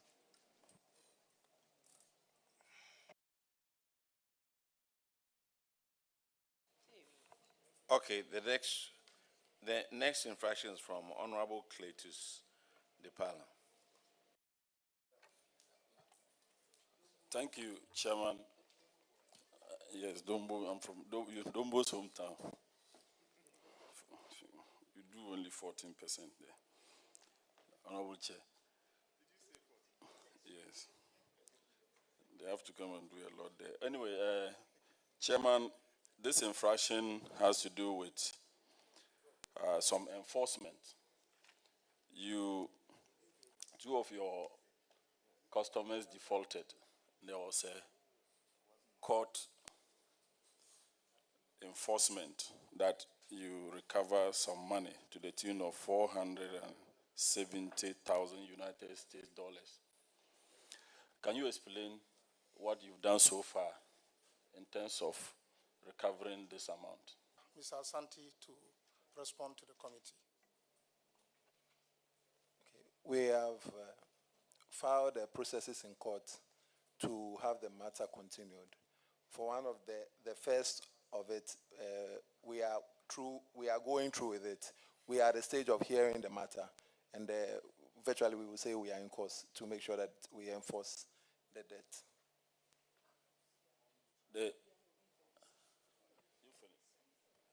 You finish. Chairman, okay, you come in if you want to come. These companies, these two companies, do they still do business with you? No.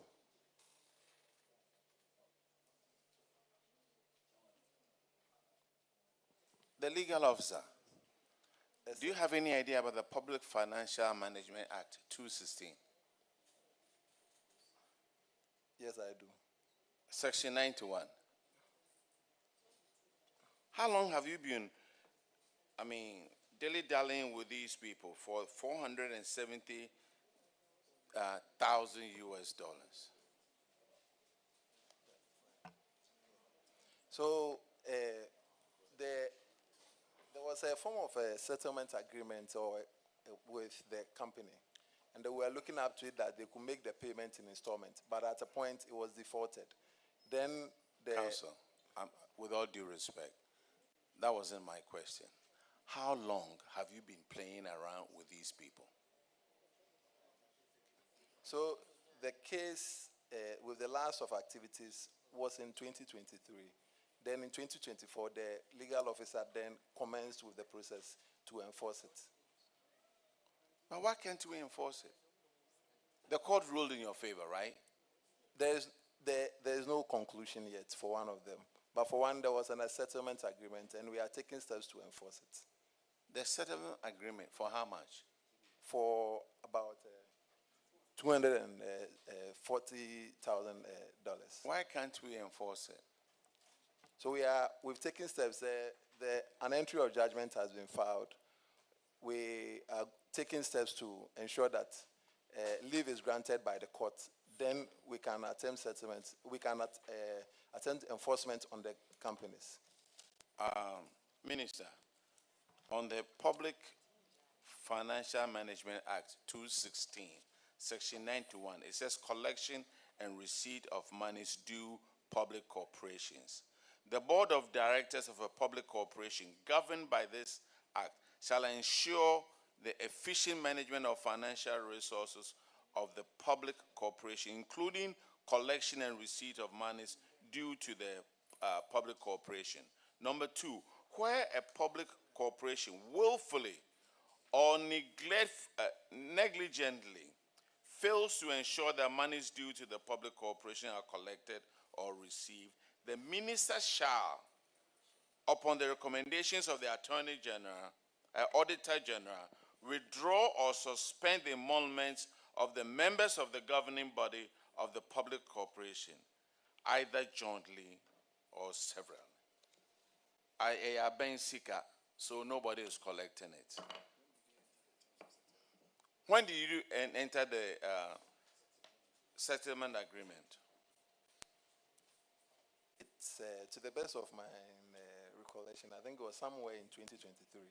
2023. And 2025, this amount wasn't collected. So the arrangement was that money should be paid by not pay shipyard. So, do they have any sureties? Yes.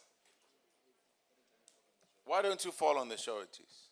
That's why I said we are taking steps. We filed the But entry of when? judgment. When? How long? We've done it. We are in court now, sir. How many of the installment payments did they make? I don't have it off record, sir. Hey.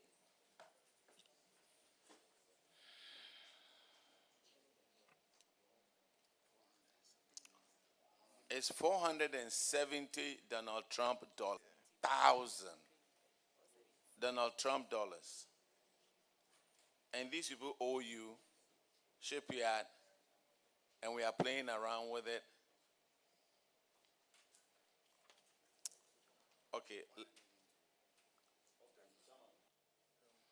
Chairman, I would advise the minister and the management, Tema Shipyard, that we don't want to see this next year. We want to see effort being made to recover the money. You are not that company that has so much money. You need money for your own operations and development. So if your customers are owing you this amount of money, it's big.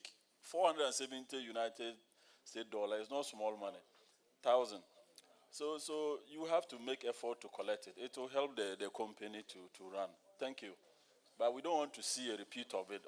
We don't want the auditors to flag it again in the next audit report. We don't want to see it. So I was quiet because we have to follow the legal proceedings. But the available information, the background checks that we have done, those vessels are scrapped. Those companies they don't exist any longer. So once you have mentioned the fact that this thing is going to happen, maybe probably next year you don't want to see it. Until they have used vehicles, and those vehicles they don't exist. And you are telling us that nothing could be done about it? No. Chair, what he is trying to put across is that we have checked those companies. The sureties they put are non-scrap. And that is why we have gone back to court to pursue them. So it is not that we are saying nothing will be done. No, he wanted to communicate, but we are back to court to be able to enforce that retrieval of the 470,000 US dollars, because all that they gave in surety are not anything we can get anything from it. So we are hopeful that we'll go through the legal processes and be able to enforce the retrieval. One of them has a landed property valued over 300,000. So this has a lot of dimensions because it's in court. Some of those indentures they give are fake. So the court want to go through the processes and ensure that the court will now give a judgment for us to be able to enforce. With Mary and two others. And you have the suit number as 181-2021. The item that was seized was a vessel. But when you go to the surety that the person provided, it was a title document covering landed properties with a price valued of not less than 300,000 US dollars or its equivalent in cedis. How can such a property be scrapped for you to go back to the court? It is just because instead of you following up with the entry of judgment and pursuing this property, because it says a title document, that cannot be a fake indenture. And how can this surety, the court accept this as a surety when it's a fake document? So, we can rewind and have something proper to tell us. But to say it's a fake document or otherwise a scrap document that was entered into surety by the court, please. So if I may come in, Honorable Chair. The vehicles that were used as sureties were provided somewhere 2021. And we are looking at the number plate of those vehicles, 12XZ to this year, 2026. And we don't believe it will have the same value as it would have had in 2021. That's for one of the cases. For the other, I'm finding it difficult to give the full reasons why it might be difficult to fall on the land, because it might be an opportunity for the defendants to now arm themselves with that information, to use it as a challenge or a means of hindering our process in court. But it is not a titled document, though it is stated as so. It is a landed property, but not titled. Auditors, in the report that we have, page 258, it says titled documents covering a landed property.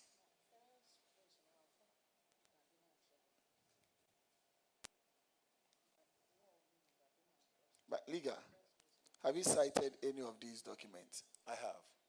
That is why I speak to it in that form. And when you look at those documents, you say they are not titled documents to a land. Honorable Chair, I want to plead with this committee, since we are in court on this issue, if you could allow us to not to go deep into it so that we can use the legal processes to come to an end. He says the documents were not titled documents, and that can be used by the defendants in these matters to hinder their processes. So I was only trying to confirm from the auditors, because they would obviously cite documentations before they do these reports. So if they would request to go back and come, no problem. But at least we also have to ascertain for ourselves what these reports carry to us.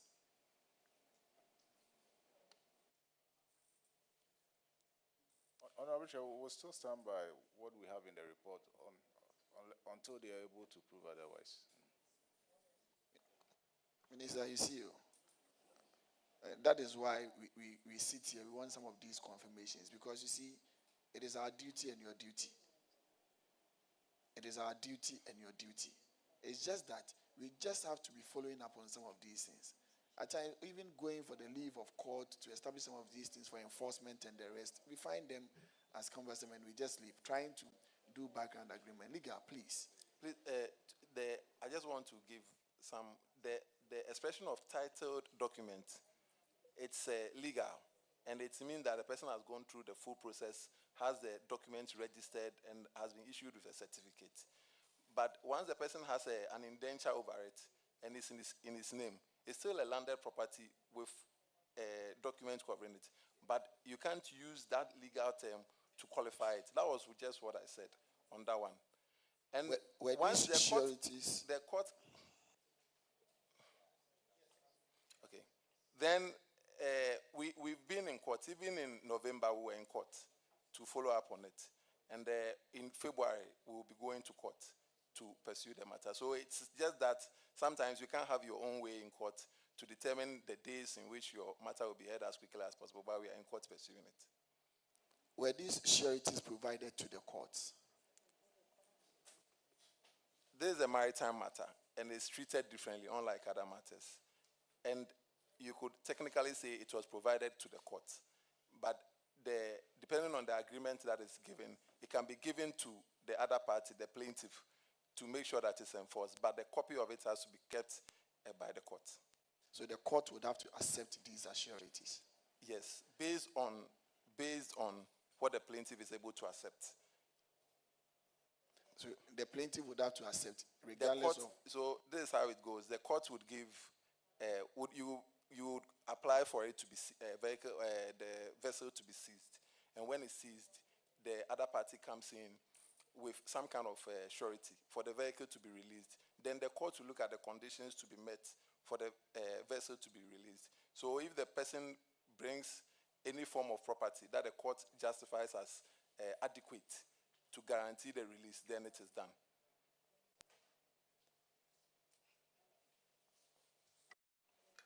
The next infraction will be handled by Honorable Frederick Yao Ahinkwa.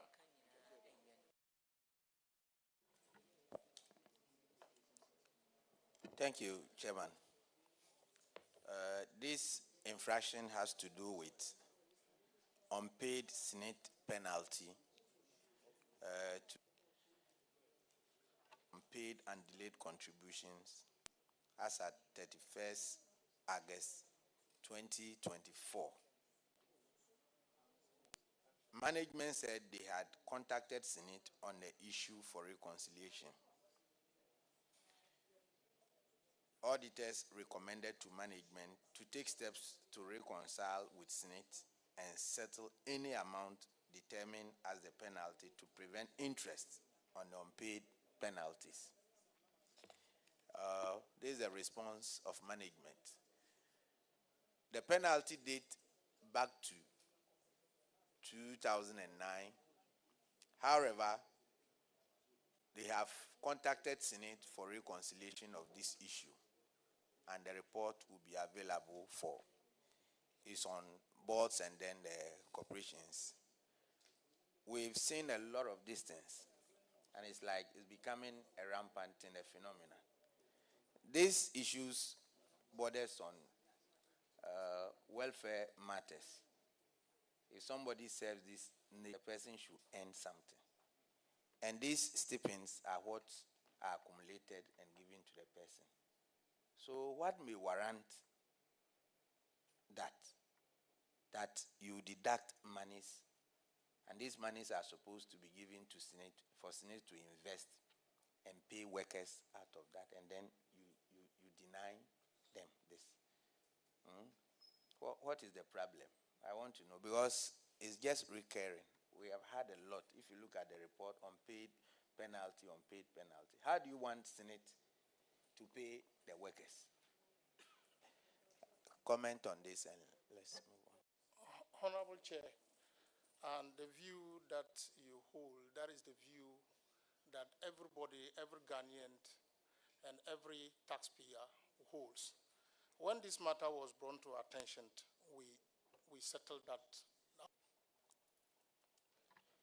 The auditors, per your report, you stated that the penalty, I think, started in 31st August.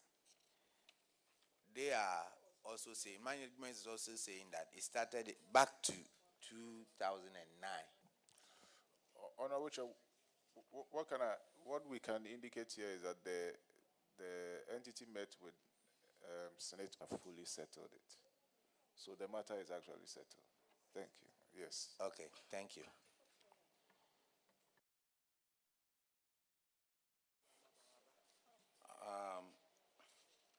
The next infraction is on paragraph, that is non-performing investment.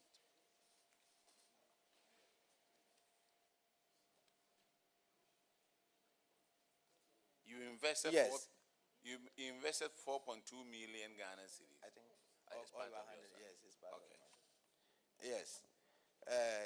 You invested 4.2 million Ghana cedis.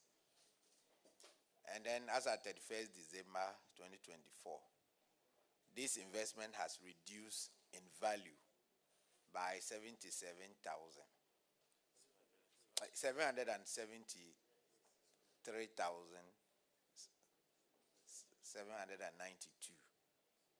So this whole figure has reduced to 3,426,000 Ghana cedis. I believe when investment is done, at least investments are done for profit or an increase. Even if nothing is done at all, maybe the increase should be in a decreasing manner, but not to affect the entire or the principal investment. So something is bothering my mind. What is the cause? What has led to that sharp decrease? Because you have invested and you're supposed to yield some profit. And this is the reverse. What is the reason? We would like to know. Honorable Chair, the information we gathered, it was as a result of the domestic exchange problem. You know, you had some financial crisis. But I can confirm to you, as at even October, the value has appreciated to the value of about 5.2 million. And as at yesterday, yesterday when we checked, the value stands at 5.9 on amortized value, but with a market value of about 5.4. If we want to redeem it today, then we should be taking about 5.4 million. It is because it's performing, that is why we did not. Besides, we have left it out for a particular purpose. So the money is still at the bank? I want to repeat, yes, it's at the bank, it's with EcoBank Investment. The 1st of December is valued at the cost of, at the value of 5.4 million, which is better than. Auditors, can you confirm? Honorable Chair, we would have to be updated with that information. When you look at the response was that they were going to withdraw the amount from the bank. In fact, I can just present a copy to the auditors.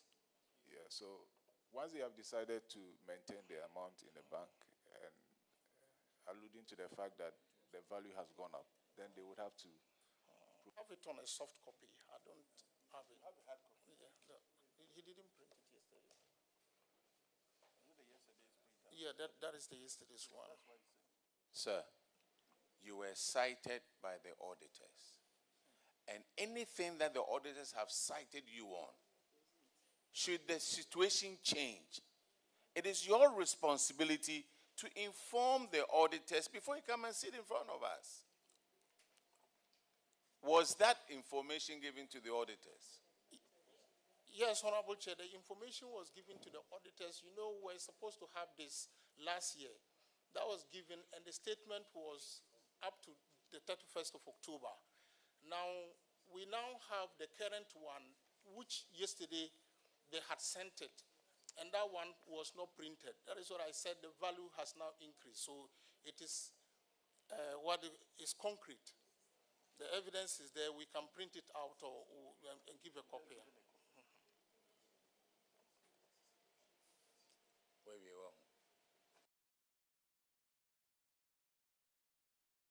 Yes, sir. Nancy. Thank you very much, Chairman. CEO, if I may find out, you had an investment with a bank, your investment. As finance directors, you need to be checking on your investment. And instead of your investment appreciating, there's a reduction. And the auditors have to come to your office to tell you that there's a reduction in your investment. And I think you have a lot of investments in other institutions. So are you checking them? Yes.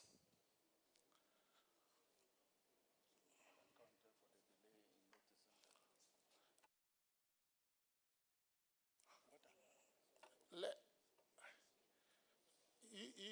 I think that, I think because the question you were asking me at that time, I wasn't there. And I have a responsibility to, as it is, to answer to the appointment of a public account committee. What we are saying is when the infraction happened, when the recommendations were made for us to redeem that particular investment, even at that time, I wasn't there.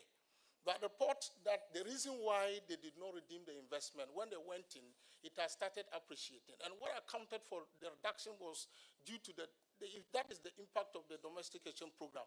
They even went ahead. They went ahead to redeem that, and they could not even get the money. They could not. That is the information that I got. That was the information that I got. I follow up with my finance director, Mr. Frederick. Can you?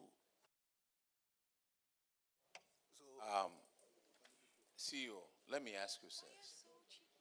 You said you were not there. The financial officer, was he there at the time of this investment? The financial officer wasn't there. He wasn't the main person. Who in the company was there when this investment was done?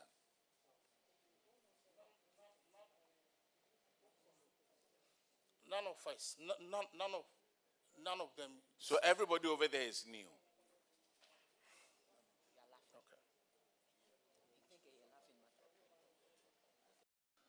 We decided to revisit the issue by getting back to the bank.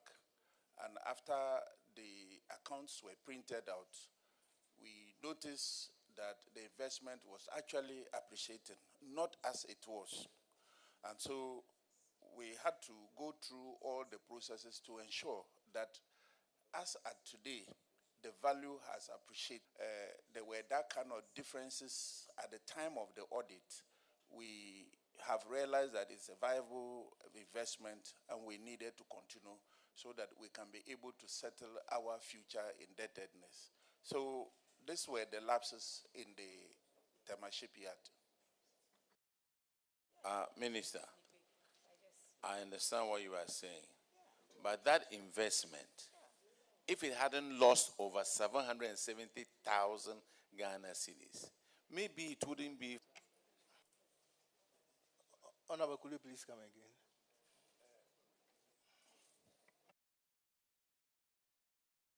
Please.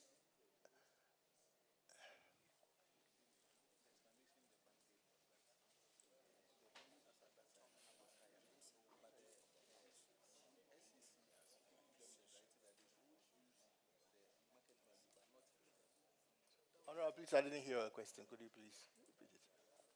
You didn't hear my question? Yes, please. Because what I asked was, when you took over, how long ago have you been here? 1 year, barely 1 year. That's why we followed up and we updated on this. You are what? And we were updated about this situation.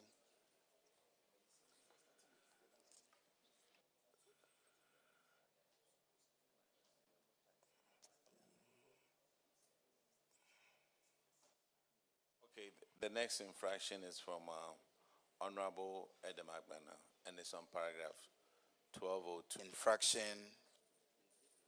has to do with some irregular ground rent. That company and the Ghana Port and Harbors Authority, your landlord, indicate that you were expected to pay about 6,000 Ghana cedis yearly for 25 years. But GP indicating that you are in arrears of about $6.6 million. And in your response, you said because of financial challenges, they as your landlord held on with the payment. So payment was in abeyance. I want to find out from you if from the time this audit was conducted till now, you have been able to produce the documents indicating the changes in the rent agreement that you have with your landlords, the GPHA. Okay, Honorable Chair, we have not been able to get any documentation of any review rent agreement since the other one had expired. They had not been, it was just a request letter from GPHA. Let me give some little background. I think the committee will, PSC, the Malaysians were operating during the privatization area, that is around 1997 thereabout, and they held it until 2013, when Cabinet took a decision and decided to take Tema Shipyard back, and GPHA had to settle the indebtedness government owed to them. So, of course, if a private individual is operating at the same time that GPHA was operational, that was the same period that Kwame Nkrumah built Tema Shipyard and allocated those people that were settled. In fact, this issue has been brought to the attention of the Honorable Minister, and we are at the conclusion stage. I can, with your permission, we have ceased payment based on the recommendations. We have not hence paid. We have what they call so the attention of the minister. He's here, he can highlight on that. Okay. Honorable Chair, if the minister can update the committee on progress on the negotiation on this particular item. Yeah, thank you, Chair. Chair, like he narrated, this has to do with a long-standing rent payment, ground rent payment to business. So we are taking an internal arrangement to see how we can have a common settlement, because Tema Shipyard is not all of them. So we are having conversation as to how we can bring a closure to the rent. However, the Tema Shipyard has ceased paying. Thank you. Mr. Honorable Chair, my final point on this is that the report also indicates that in 2024, on what documentation was the payment made?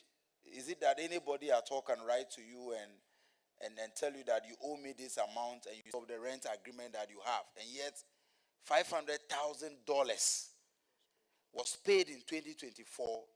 I think beyond settling this issue between the two institutions, we need to understand what prompted that, made the payment, what document informed the payment, and if possible, if there is any wrongdoing on the part of any individual, the person needs to be punished for it. Honorable Chair, the head of entity at that particular time was seconded from GPHA, director for Kita Ports. So he had even an office at GPHA. So as to, the auditors have reiterated, there was no any evidence of any review. So I will not be able to speak much about it. But all what I'm saying is that he was, acting as a chief executive officer for Tema Shipyard. At the same time, he was a director of port.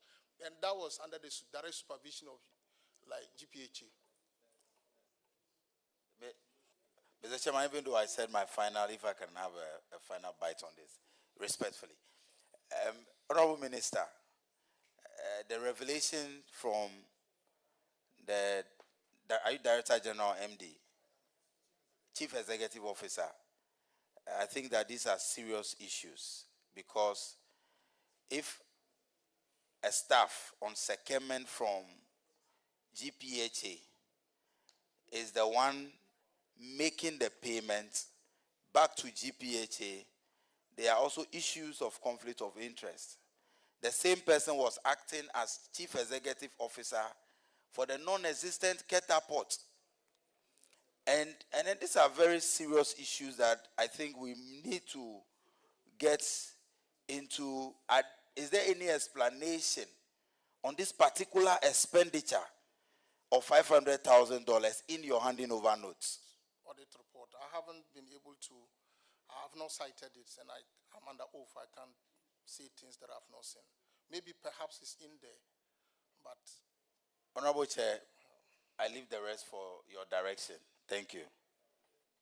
CEO, Director General, and so when you were appearing before the Public Accounts Committee and you cited this infraction, how did you prepare for this?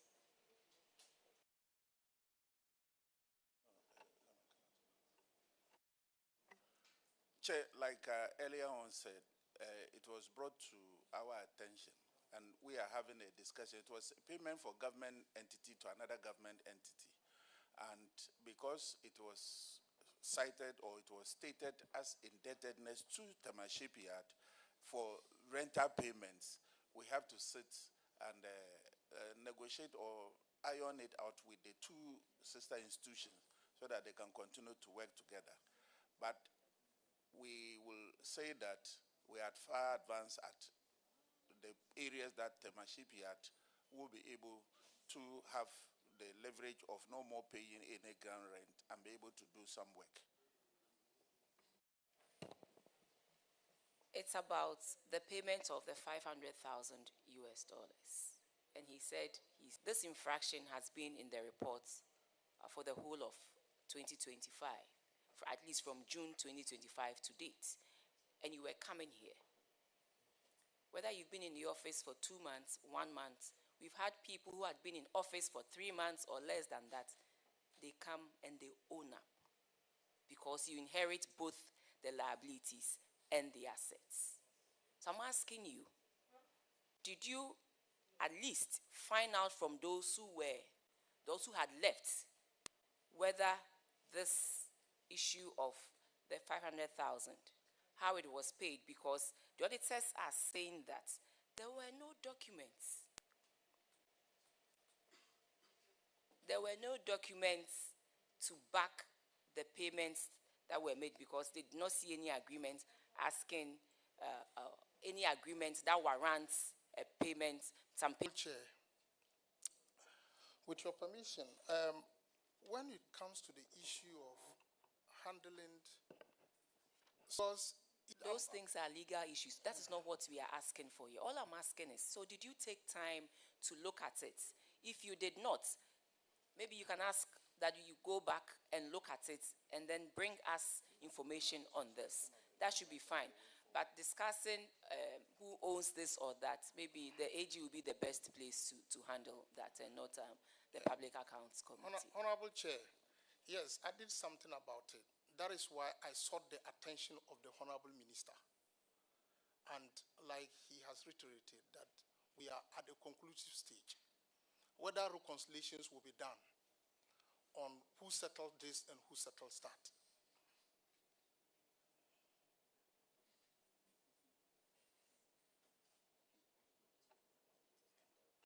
And also, I'll be grateful if you can furnish the committee with documentation on the non-performing investment as was stated then and how it has fared till date. I'll be very grateful if you can furnish the committee. And the law was part of the domestic debt exchange, and we just want to find out because this house is a house of records and we want to put that on record as well. Thank you. Graph 1209 and Honorable Desmond Peito will handle that.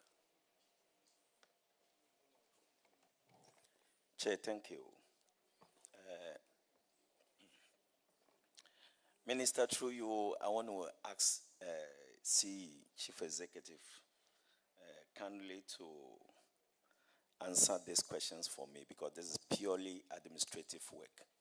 And I'm expecting that whether he's there, he is not there, he can able to answer this question.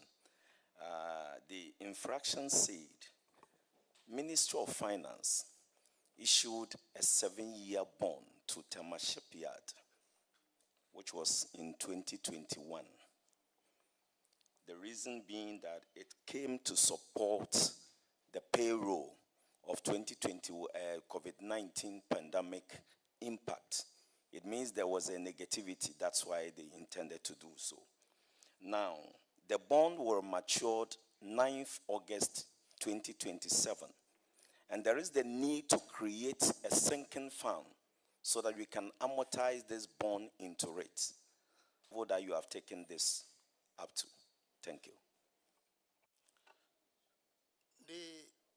The same investment that we talked about, the investment to EcoBank,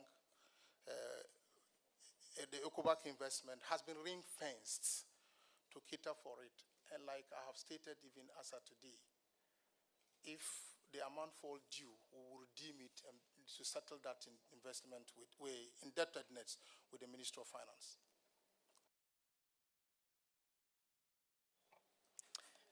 Chair, I refer back to you. No further question. CEO, let me go through this process with you. Risk management, internal control systems, and governance and management practices to ensure that the public corporation or state-owned enterprise and its revenues, resources prudently and operate efficiently in accordance with the objective for which the public corporation or state-owned enterprise was established. The next paragraph. When they issued you this one, you were supposed to establish a sinking fund to pay off the bond upon maturity in 2027. Have you set up the sinking fund?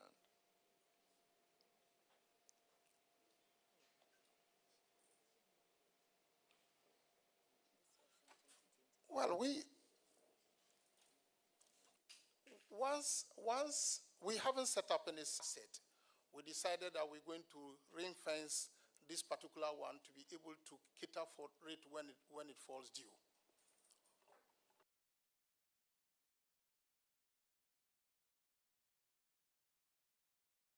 Sir, look at paragraph 1210. The Ministry of Finance issued a 7-year bond valued at 4.9, I think it's million, 5.9 in favor of Thomas Shapiro in 2021 as payroll support to the company following the negative impact of COVID-19 pandemic. We noted that although the bond is expected to mature on August 9th, 2027, the company has not set up a sinking fund to amortize the bond.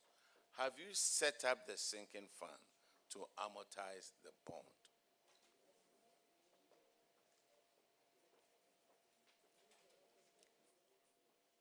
Honorable Chair, like I stated, we haven't set up a particular sinking fund per recommendation. But we have... Why?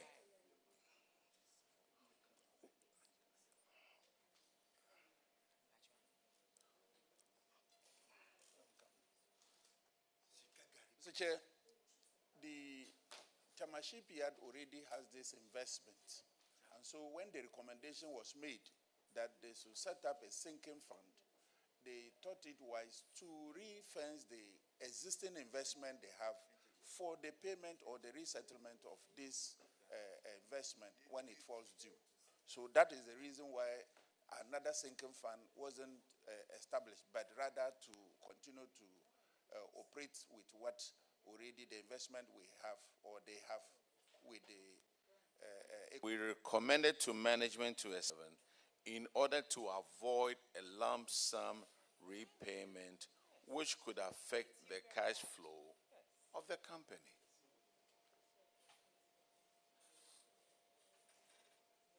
So, Chair, it's just to convert it for the repayment. It's the same Tamaship Yard's investment.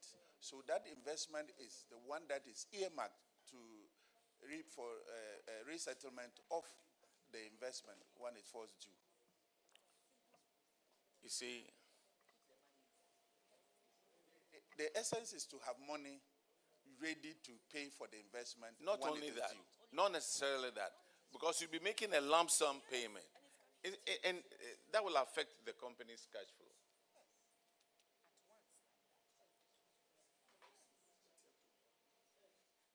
Mr. Chair, maybe what they are saying is that they already have investments which would have been either with of this investment, the investment is left to cater for the 2027 shall fall due. Say that if it is due, that investment will be used for the resettlement of the investment.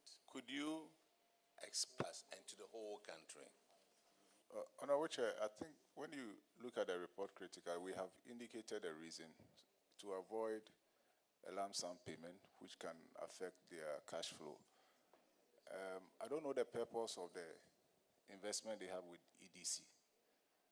I mean, the purpose may be different from, the issue we are discussing. And so, and also whether the value that that investment would accumulate for the period up to 2027 will be enough to cater for this particular bond amount. So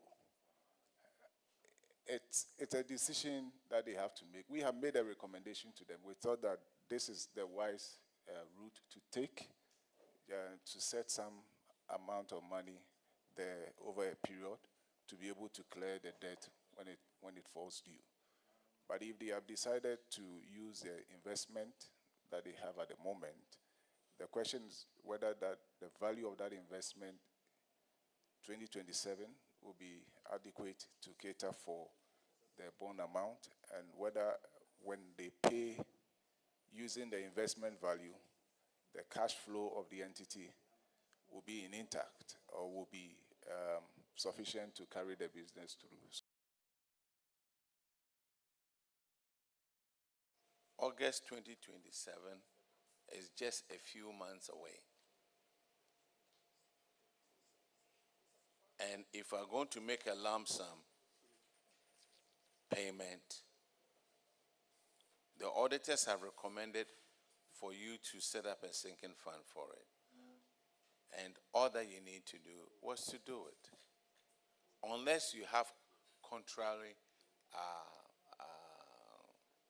reason or magic to stop you from making a lump sum payment. Finance officer, don't you understand it that way? The sinking fund in addition to the investment we have. Oh, what mama kasasa.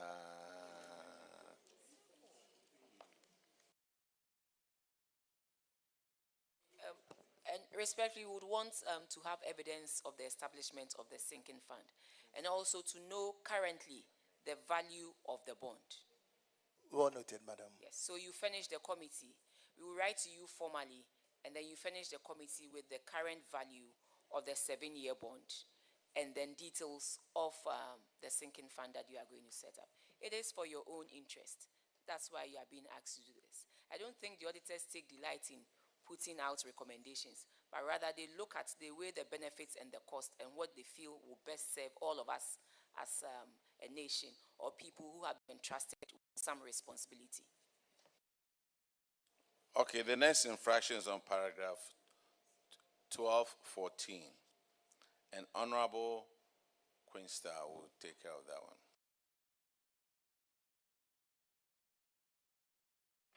Thank you, Chair. Your minister is my strategist, so you are welcome, strategist. So, page, what did you say? I was just thanking you. Okay, for being my strategist. There's this particular company that obtained approval for the use of single source procurement method. And for the sum of, 11,345,000.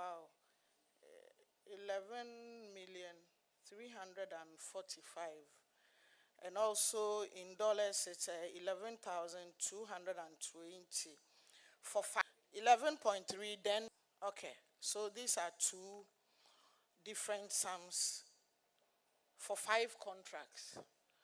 And it's been noticed that they could not provide performance securities in a form of bank guarantees or insurance. Honorable Chair, with your permission, I would like to refer this to the cost and building manager to respond to. Thank you very much, Honorable Chair. like to first of all say that shipyards operations. If you could please push the mic closer to. I would like to first of all say that shipyard operations is basically based on class approval. Class approval. Most of the vessels are under class, and it is through the recommendations of the vessel owners that you choose contractors to work. And what is happening is that we as a contractor is rather required to provide some guarantee for the vessel owners. And the guarantees come in a form of certification. Their requirement is that you have to work with a certified companies. And shipyard basically rely on subcontractors. We are the main contractors. When the job is given to us, we also rely on subcontractors who are certified under the class. And what is happening is that the jobs are escalatory in nature. Because they are normally underwater works, even the vessel owners are unable to anticipate volume of work. And so what happens is that you choose a certified company, ask them to proceed with work. During progression of work, you see that the work expands because the defects are discovered based on surveyors' recommendations. And basically that's what happens. So shipyard rather provides the guarantee for vessel owners and not the vice versa through the contractors. So that guarantee has been provided, is that what you're saying? Yes. Has it been provided for now? Yes, the guarantees have been provided. Can you confirm for me, please? Yes, Honorable Chair, it has been done. Thank you. Yeah, okay, so thank you, Minister. Sir, I was really interested in what you were telling us. Okay, so I want you to lecture us on what the company really does, because I find it very interesting. And so. Okay, so the company is basically a ship repair yard. It's more or less a workshop for vessels. And most of the vessels are... Class society, we the lay people here, we don't understand. Break it down to us, lecture us. Okay, the class society, normally they come in different groups. We have ABS, American Bureau of Shipping. We have BV, Bureau Veritas. We also have DNV. Those are the classes. Be registered with this particular class before you can work on their vessel. And every vessel, depending on the class they require certification from their class before you can work on it. Basically, that's what happens. So in a year, how many vessels come to your end for repairs? In fact, the industry is a very competitive industry. Shipyard is constrained because we are competing with basically private shipyards across Africa. In this country? Across Africa. Okay. We have one in Cote d'Ivoire, Carina, Cameroon, Douala. There are several of them across Africa. Even Nigeria, we have some shipyards. And most of them, because they are private, they are very proactive. So shipyard is actually in a very serious competitive industry. And we need some government support to be able to compete. So that is what you should be talking about. And not, refusing to, come up with a simple sinking fund that the auditors want you to do to safeguard your own interest. We've given you the platform. Your minister is here. When you ask, you tell your minister, when I compare myself to Cote d'Ivoire, Nigeria, and the other places, they have this, they have that, they have skilled workers. So maybe let the Public Accounts Committee and Parliament push you, support you to make a case with the Finance Minister, for the Finance Minister to release some monies to you to also help you expand and be more competitive so that you can rake in more revenue for us. So this is the opportunity. I've given you the floor. Thank you, Madam Chair. Oh, so I should elaborate more? Okay. Okay. Sir,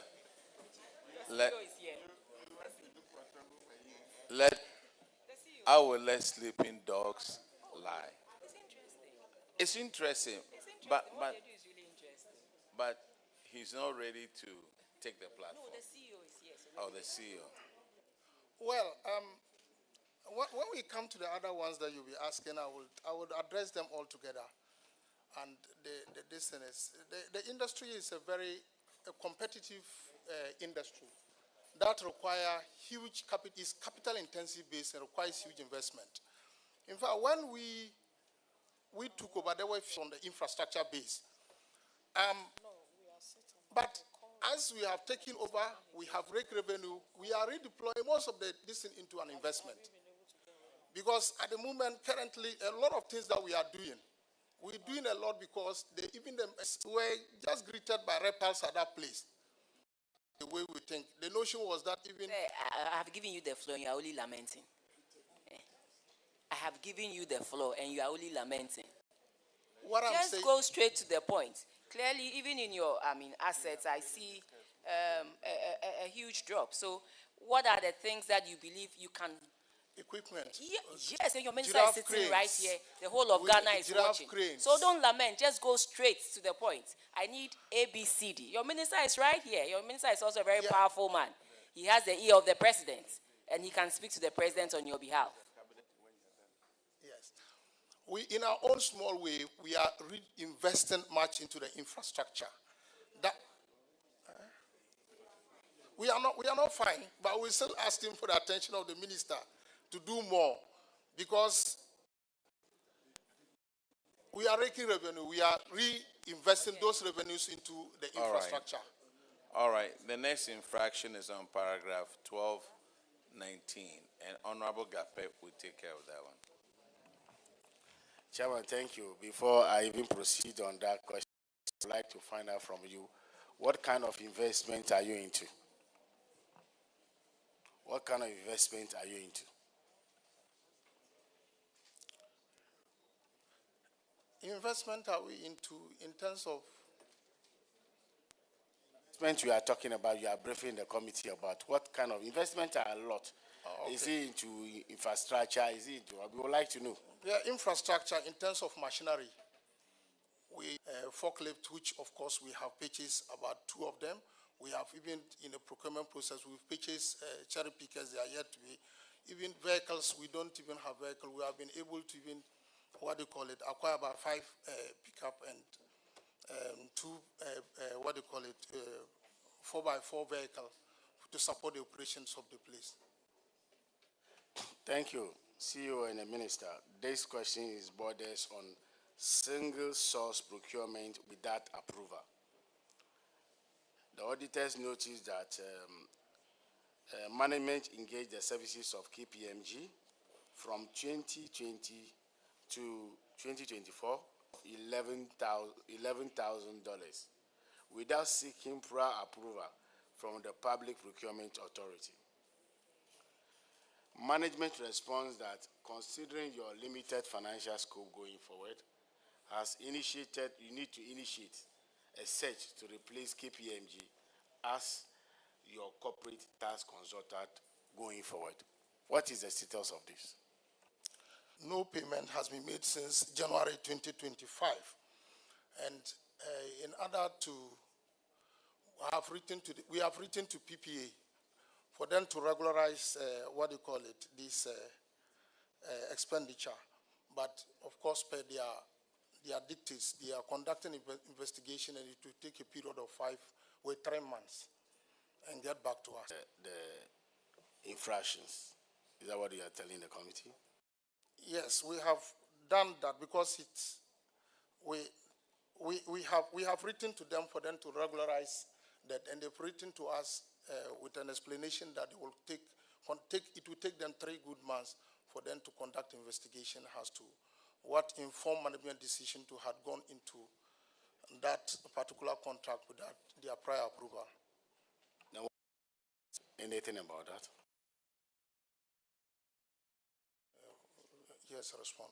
Letter from KPMG, then afterwards we will proceed with the next step. So we are in a search. We've spoken with one person, and he's promised to assist us in that direction. So that very well noticed. You see, normally under Section 92 of the Public Procurement Act 2003, Act 663, I should have recommended you for prosecution with the Attorney General, because you cannot have a single source company without going through PPA. But today is Tuesday, so I will let it slide. No, I wasn't born on Tuesday. The next infraction is on paragraph 1224, and Honorable Nakoyo will take care of that one.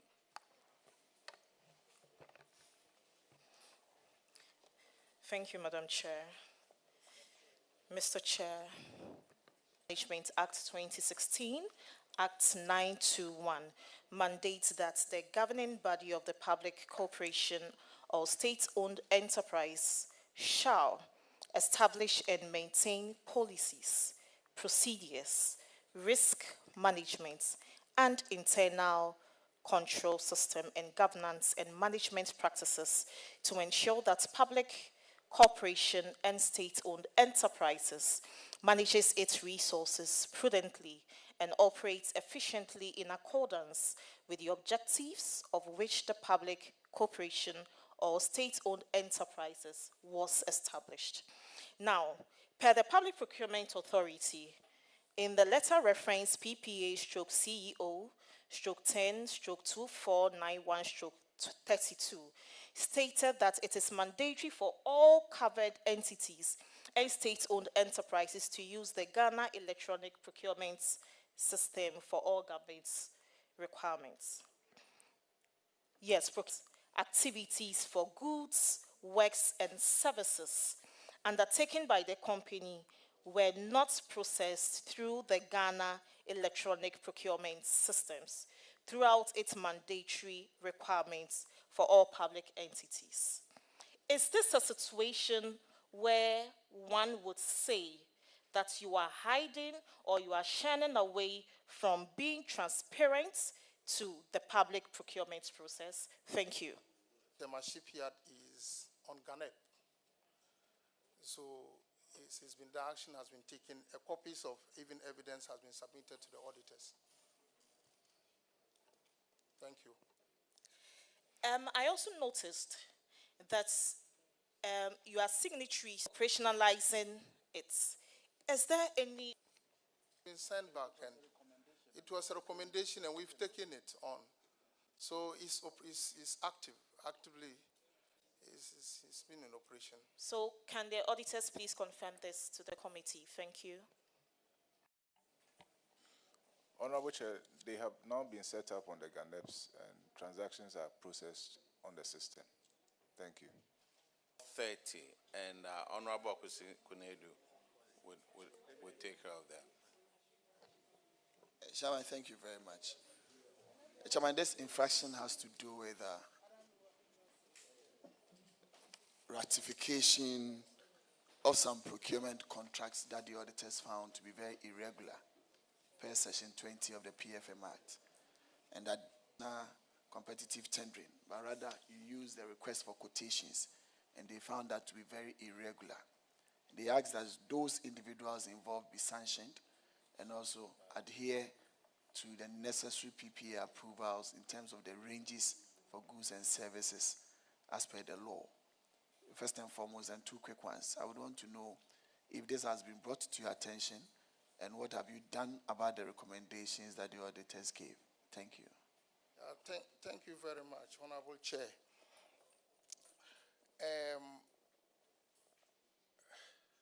Our mode of operation, like the marketing officer stated, completely different operations. And these infractions will continue to occur if we need to let the public know what we do.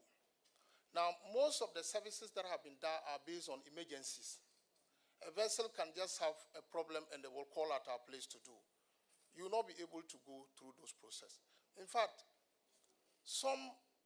the entity tender committee was even of the view that when it comes to the issue of service itself, we should ask for exemption from the Public Procurement Authority. We have engaged them, and what was agreed was that we should come out with a framework agreement where we pull all the contractors on the pool with an estimated value. as to when, so that is what will address this particular change. Let me give you a typical example. We had a vessel. CEO, Yes. you see, you drag matters to a level that, in my candid opinion, is inappropriate. You have a challenge, and you have a solution to the challenge. You are telling us it will continue. The PPA has given you a route that will help you solve the problem. You just go by that. Do the framework, go show to them, ask for exemptions, and these things end. But if you give to us, We're just trying to learn to tell you that the PPA. the exemptions now, Yes, we have. Have no, you shown not this? exemptions. No, it's a framework agreement. do you have the framework agreement? Yes. Have you shown it to the PPA? Yes, they gave us, we applied and they approved, and we have sent copies of that into. Simple. So why do you have to go the long tangent? It will continue. So if you have the framework, would it continue again? No, we have. So we have why a did you framework. say it will continue? No, MD, have you shown That's a copy okay. to them, to the auditors? A letter has been sent to PPA seeking the approval was sent, and then when the approval was given, I don't know, we sent that. We sent. And you said you don't know. Okay, that a framework has been given now, which is communicated to the auditors, and from now, we will not see any of these infractions any longer. In that regard. Honorable Chair, we are yet to receive a copy. Minister, I would urge that you furnish them with a copy of that letter and the framework. Very soon it will be given to them. So you quickly print it. What we are doing over here, we are just not, it's not that we are making things up. We have laws that we are all going by. You can't say that the shipyard is a different thing and whatever. No, we go by laws. And when you come here, you feel you are frustrated and this and that. We are just doing our job. And if you feel you are not doing your job, we'll just recommend that the Attorney General prosecute you for all these laws, country of laws. And the law is the law. Thank you, Chair. We appreciate that. It's just the frustrations they go through on daily basis. Like he said earlier, that this is the way to go, and they will not continue any longer. Thank you very much. The whole country is watching, and Honorable Shirley Che will take care of that one. On the gates of the dock were broken and rusted and poses a threat to the lives of the employees of the company. The auditors recommended that management repairs the broken and rusted handrail. Your response to the auditors was that you are in discussions with third-party operators to do a comprehensive repair of the dock. Can you update the committee on how you've gone with those discussions? That has been fixed. That has been fixed. Is there evidence to this effect? Yes, please. Evidence of pictures of the current state has also been sent. Have you provided the auditors with this? Auditors, can you please confirm? Yes, Honorable Chair, we can confirm that the repair works have been carried out.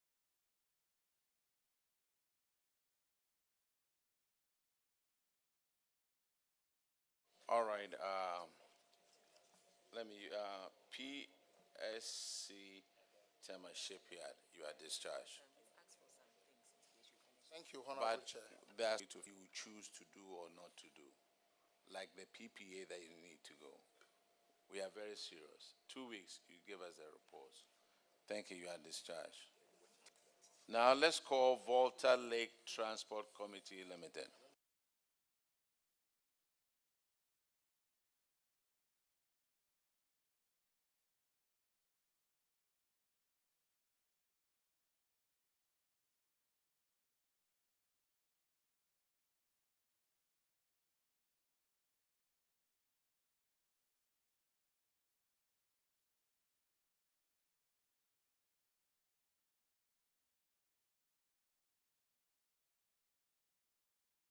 Have you been, Clerk, have they been administered their oath yet? Okay. Could you please introduce yourself to the committee, please? My name is Angela Oforiwa Aloute, the acting MD for Volta Lake Transport Company. Sir. I'm a Japan Bismarck, acting finance manager. All right, your financials will be on paragraph 1241, and Honorable Nana Oseyeche will take care of that.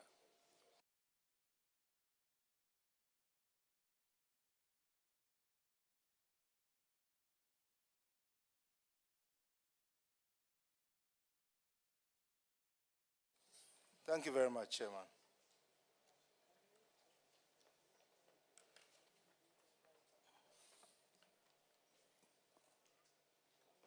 Minister, Water Lake Authority, going through your financials, I've seen that there was, although you made a loss in 2023, 7.4 million.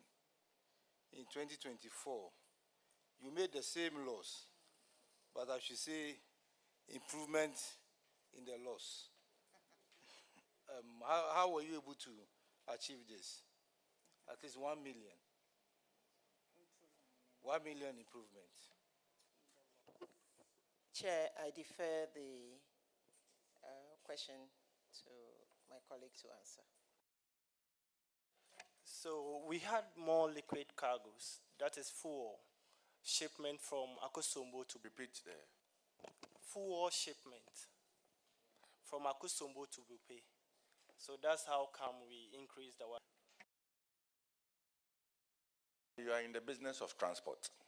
A lot more people patronizing your services. And so why must you run at a loss in this regard? Honorable Chair, we are into transportation of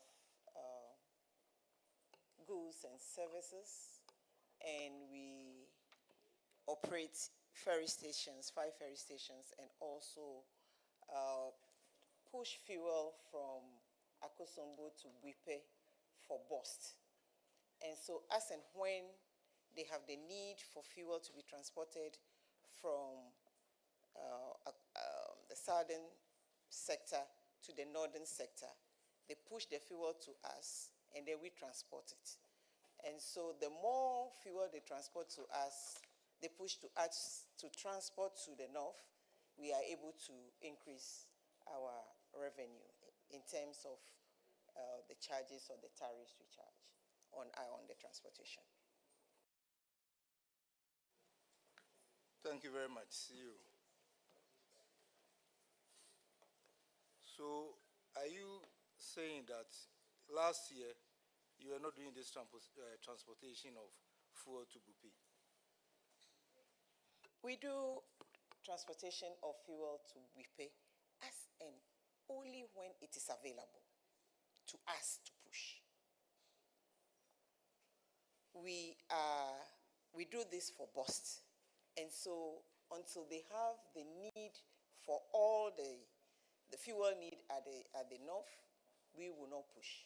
And so we are at their mercy to push anytime they make it available to us.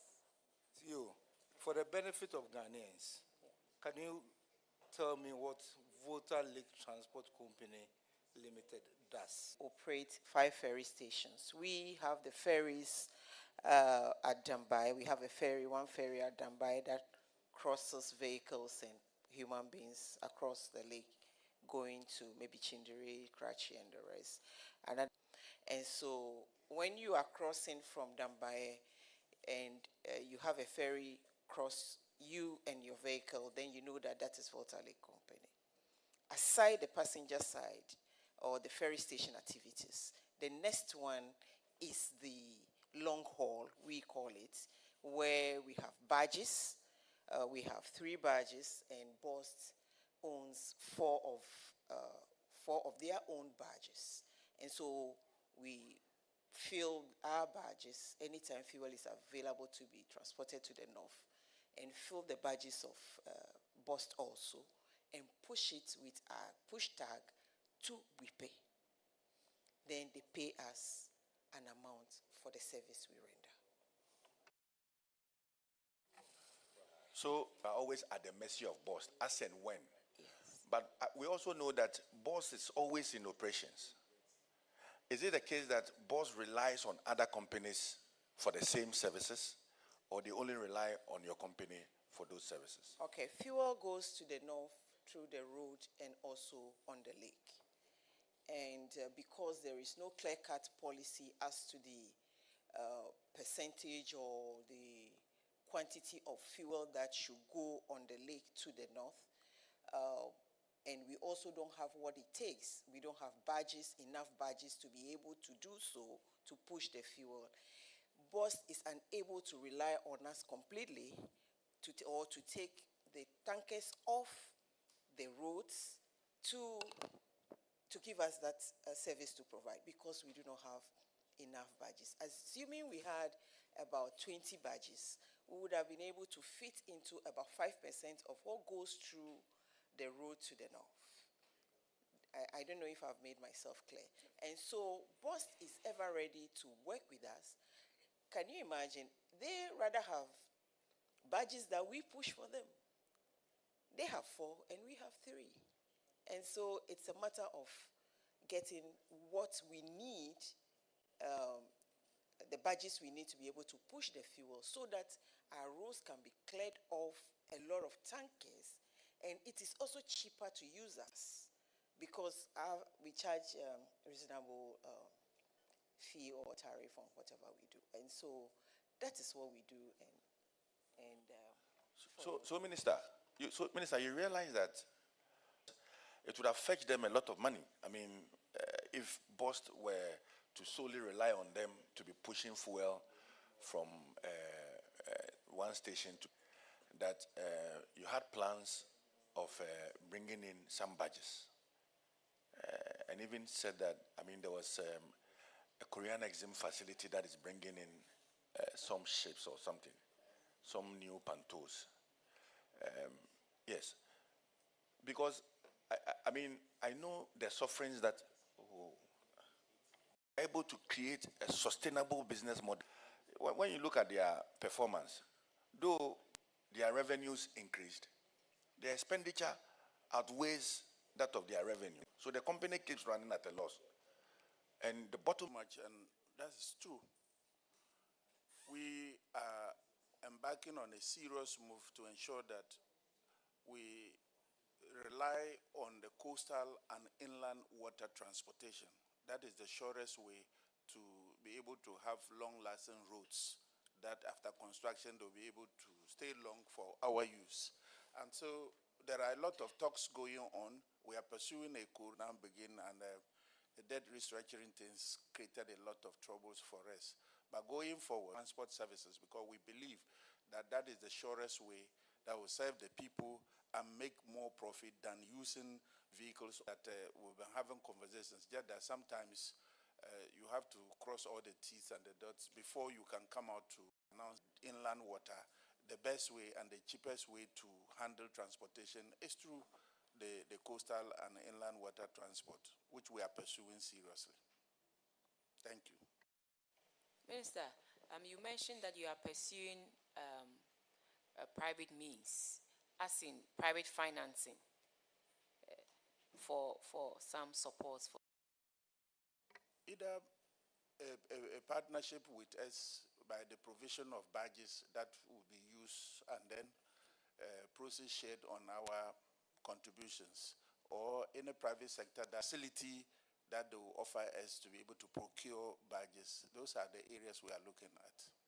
Minister, it's just an advice that I level before you even think of partnering with other people, because otherwise, when they come in and they do most of the furnishing, they will end up giving you little for what, I mean, you're going to give to them. So I would ask that we look inward and see how best you can pursue the Korea Exim facility. And then, as much as possible, government brings Volta Lake to a certain level with a different framework, different set of strategy. And let's see, before you think of partnering with private sector. Otherwise, you end up getting not much. It's a hard-working person, and together, if you should bring in the needed resources, and together with her team, I know that Volta Lake can plant and open up my vice chair positively, because we are not too far from each other. So thank you. Honorable, we appreciate this sitting with you, and let me say that we are looking at all options, all doors open. We are also looking at even repairing or revamping some of their old vessels to speed up their movement. The delays in transporting or pushing the crude is also one of the areas. But like you said, we are looking internally, but whilst looking internally, we still want to see how the private sector can also respond. One, services to our people is very important. Even we need profit to be able to sustain, but we are also looking at the larger picture. If there will be a private sector that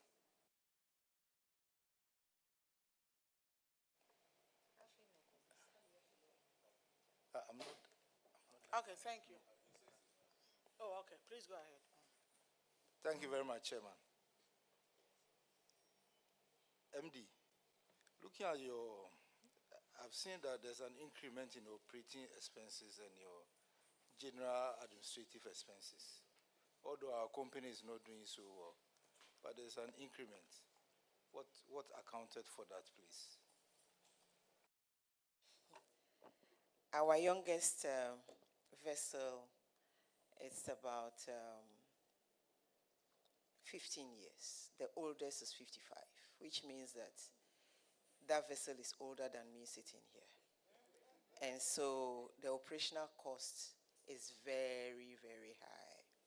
We don't even, we are unable to find the parts at times. Most often you have to go and mend. I mean, it's been a hassle. All these vessels came from 1970 to 2016, where the vessel that was used as Senchi, the two vessels were given to us by the ministry. Even those vessels currently are all running on one engine, one genset. We really need help, as the minister said. So this is why our operational cost is very high. What a new ferry, maybe a new ferry could run with 20 liters.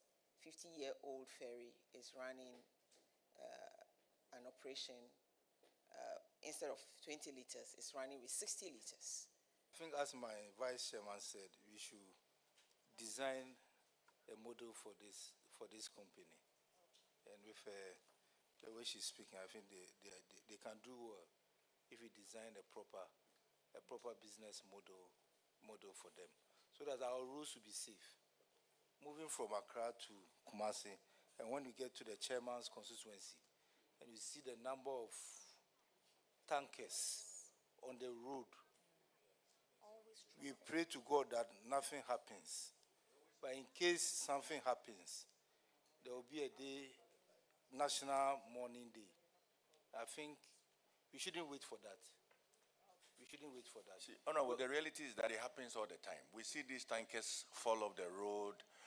I mean, they engage in accidents, especially when you are going to Kumasi and you get to Nkoko in the evening. You see them packed along the lines at the road. It's worrying. Perhaps I now understand why Volta Lake might have placed last on your list, because they are poor. They don't have money, Minister. They don't have money. But the reality is that the other agencies that came under your ministry, and they are making huge profits. I feel that because they have money sitting in their accounts, and some of them, they don't have anything to do with it, and they retain their IGF. If you look at the PFMA Act, the Minister of Finance can come to Parliament, and Parliament can instruct that these big companies, some of them, they should buy the vessels for them, let them engage in business, and later they will pay.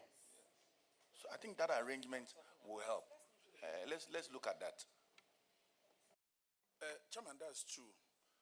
But just to say that the agencies you call big, they have a lot of commitments. So sometimes they are unable to fully cater for themselves and take care of other agencies. However, I've made them to write internally to some of the agencies to see if they can support in some of these things. But because we've not gotten any concrete answer, it's difficult to put it out here. But I must say that... Minister, let me give you a classical example. Government has a flagship program, the 1 million codex program. At the point when funding became problematic for the 1 million codex program, I think Cabinet directed that NCA and get to that level. And the state now begins to appreciate the importance of having these fuel vessels move on the water bodies instead of working. She wants to work. She wants to be rallying around and bringing us fresh. But I don't see that happening. Chair, I agree with you. But you see, we've also limited transportation, especially Volta Lake transport, to only government and government. And what we are seeing is that, no, let us open up a little for private participation. For instance, we have our airports. These are private planes that are utilizing the place, and we make more money from them. It's just a matter of having an arrangement with the private vessel owners who will want to help us, and at a percentage we all agree, we'll be able to serve the people. The good is that we should remove heavy transport from our routes to our coastal and inland water bodies. That will be more cheaper for us. The only thing you need there is the craft. You maintain the water. So when it comes to accident, the rates of damages or deaths or injury will be lower as compared to and be able to see how we can bring the private people who will help us to be able to serve our people through the coastal and the inland water transport. Than 10 times a day. But let's limit it so that... Sir, the next infraction is on paragraph 1251. And Honorable Gape, hold on. Let's finish the questions. Thank you very much, Chair. So, my sister, you are welcome. Am I hearing right that you have 5 ferry stations? Yes, we have Okay, 5. you have 5 ferry stations, as you Yes. said, but you have only 1 ferry per station. Yeah, so what do you intend doing to expand the operations, especially on the Volta Lake?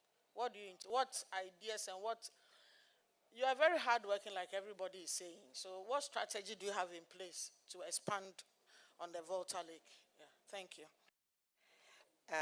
The minister said it all.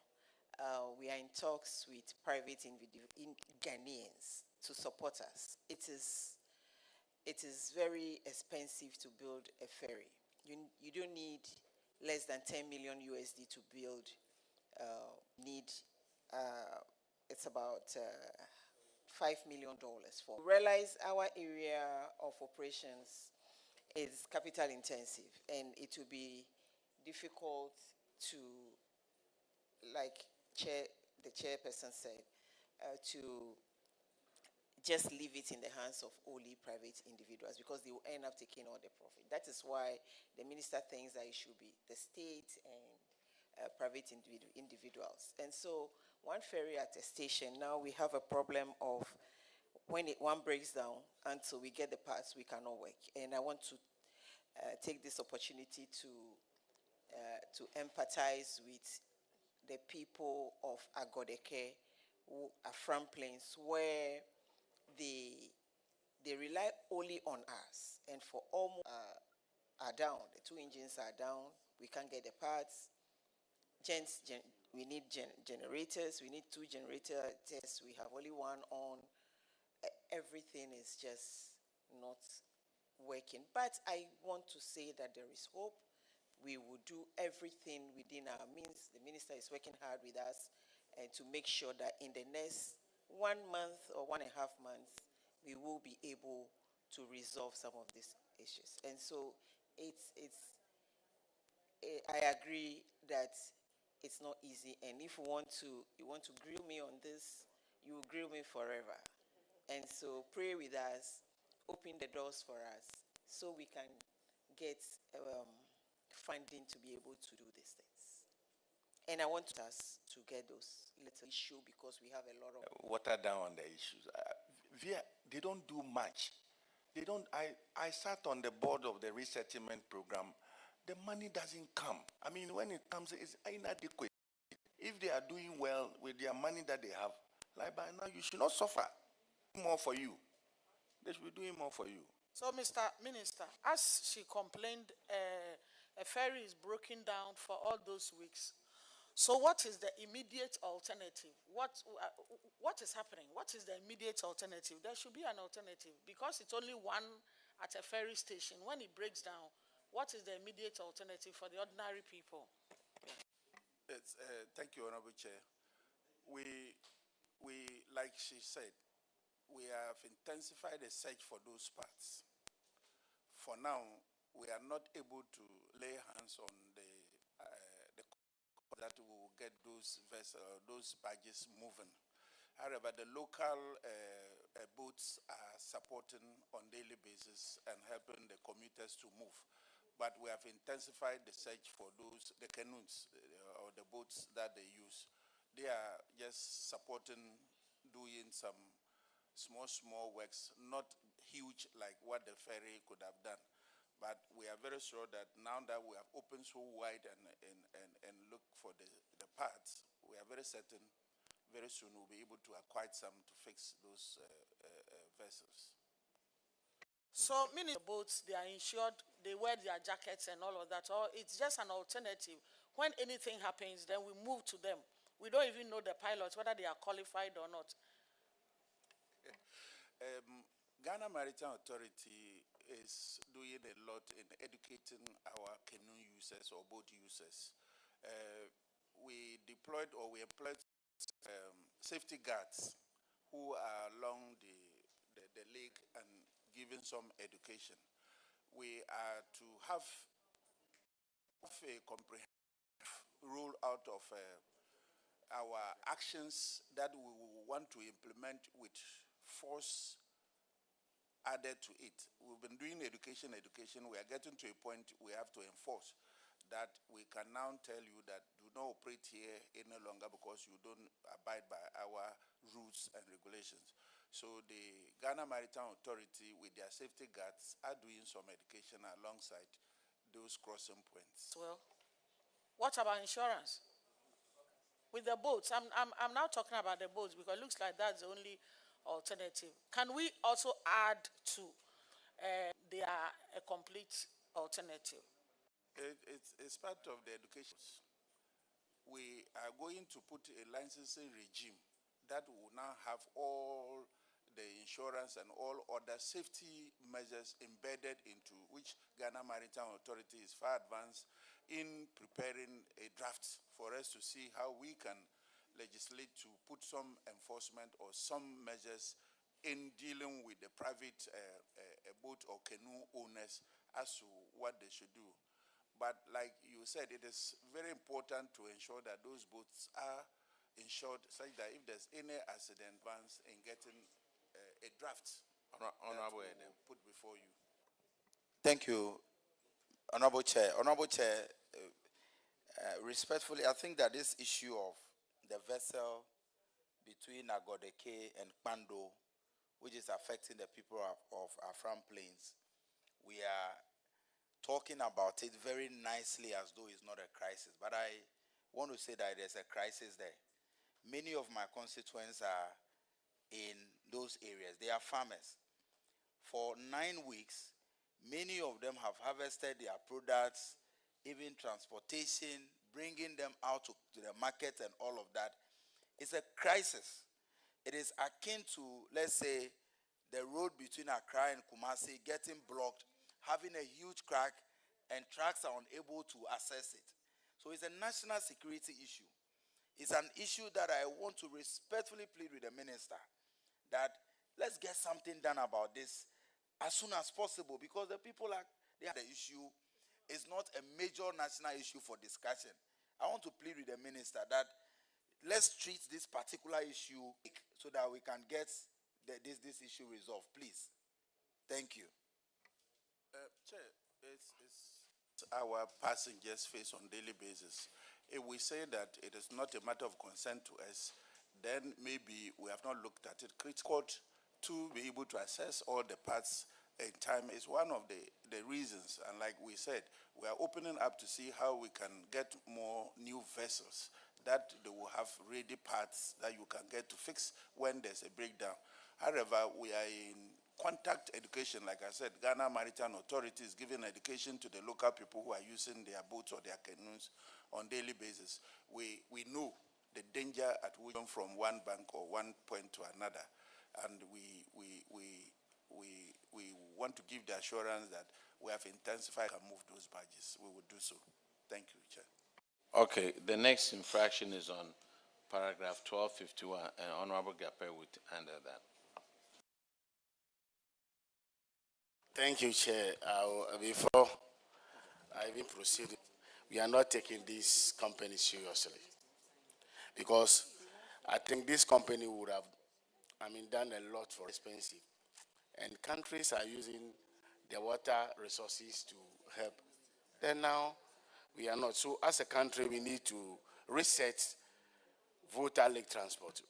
Volta Lake Transport need reset, seriously. Now, you claim you don't have money. I would like to ask your procurement officer, is he aware, is he familiar with the section 21 of the Public Procurement Act at 2003 at 663? Are you aware of that? That section? Yes, we are aware, and I'll defer to him.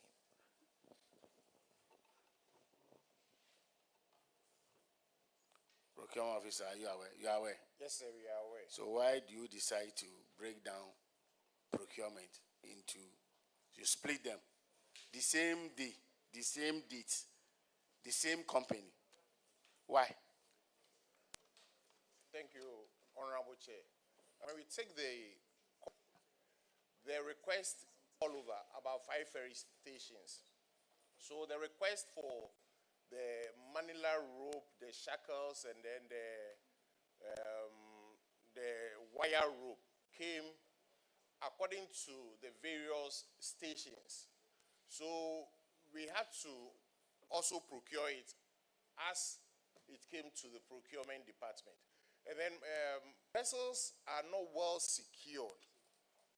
It can just drift off, and there was an incident about some years ago. The MV Yape Queen was nowhere to be located.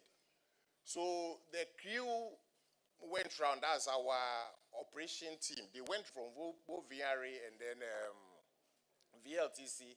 Then they had to go and rescue the vessel from the dam. According to how the request came for the various stations that they are in dire need for the item, then the procurement team also went ahead to procure it. But when the auditors have taken cognizance of that, we will put all together and then we will use the right method of procurement. Thank you very much. Procurement officer, the story you are telling us, you are under oath. Yes. And then it is clear that is a bulk you have set for your those involved to be prosecuted. Because even looking at the amount involved is 525,120 Ghana cedis. And then when you look at the breaking of the bulk procurement, the date 16th, the same day. And then the second man looking at this, somebody will say you are even doing this, you are not even smart in doing this. And it's a fact. So it's a bulk procurement will not be accepted here because we are dealing with evidence. The name of the game is evidence. And it is clear you have been recommended for prosecution. You and I were not there. Chairman, we are in your hands. Yeah, come in. Chairman, what we do at VLTC, we try to put body and soul together. and we acknowledge that the wrong thing or things were done. We will not repeat it anymore. And so this is my humble plea to the committee. Yes.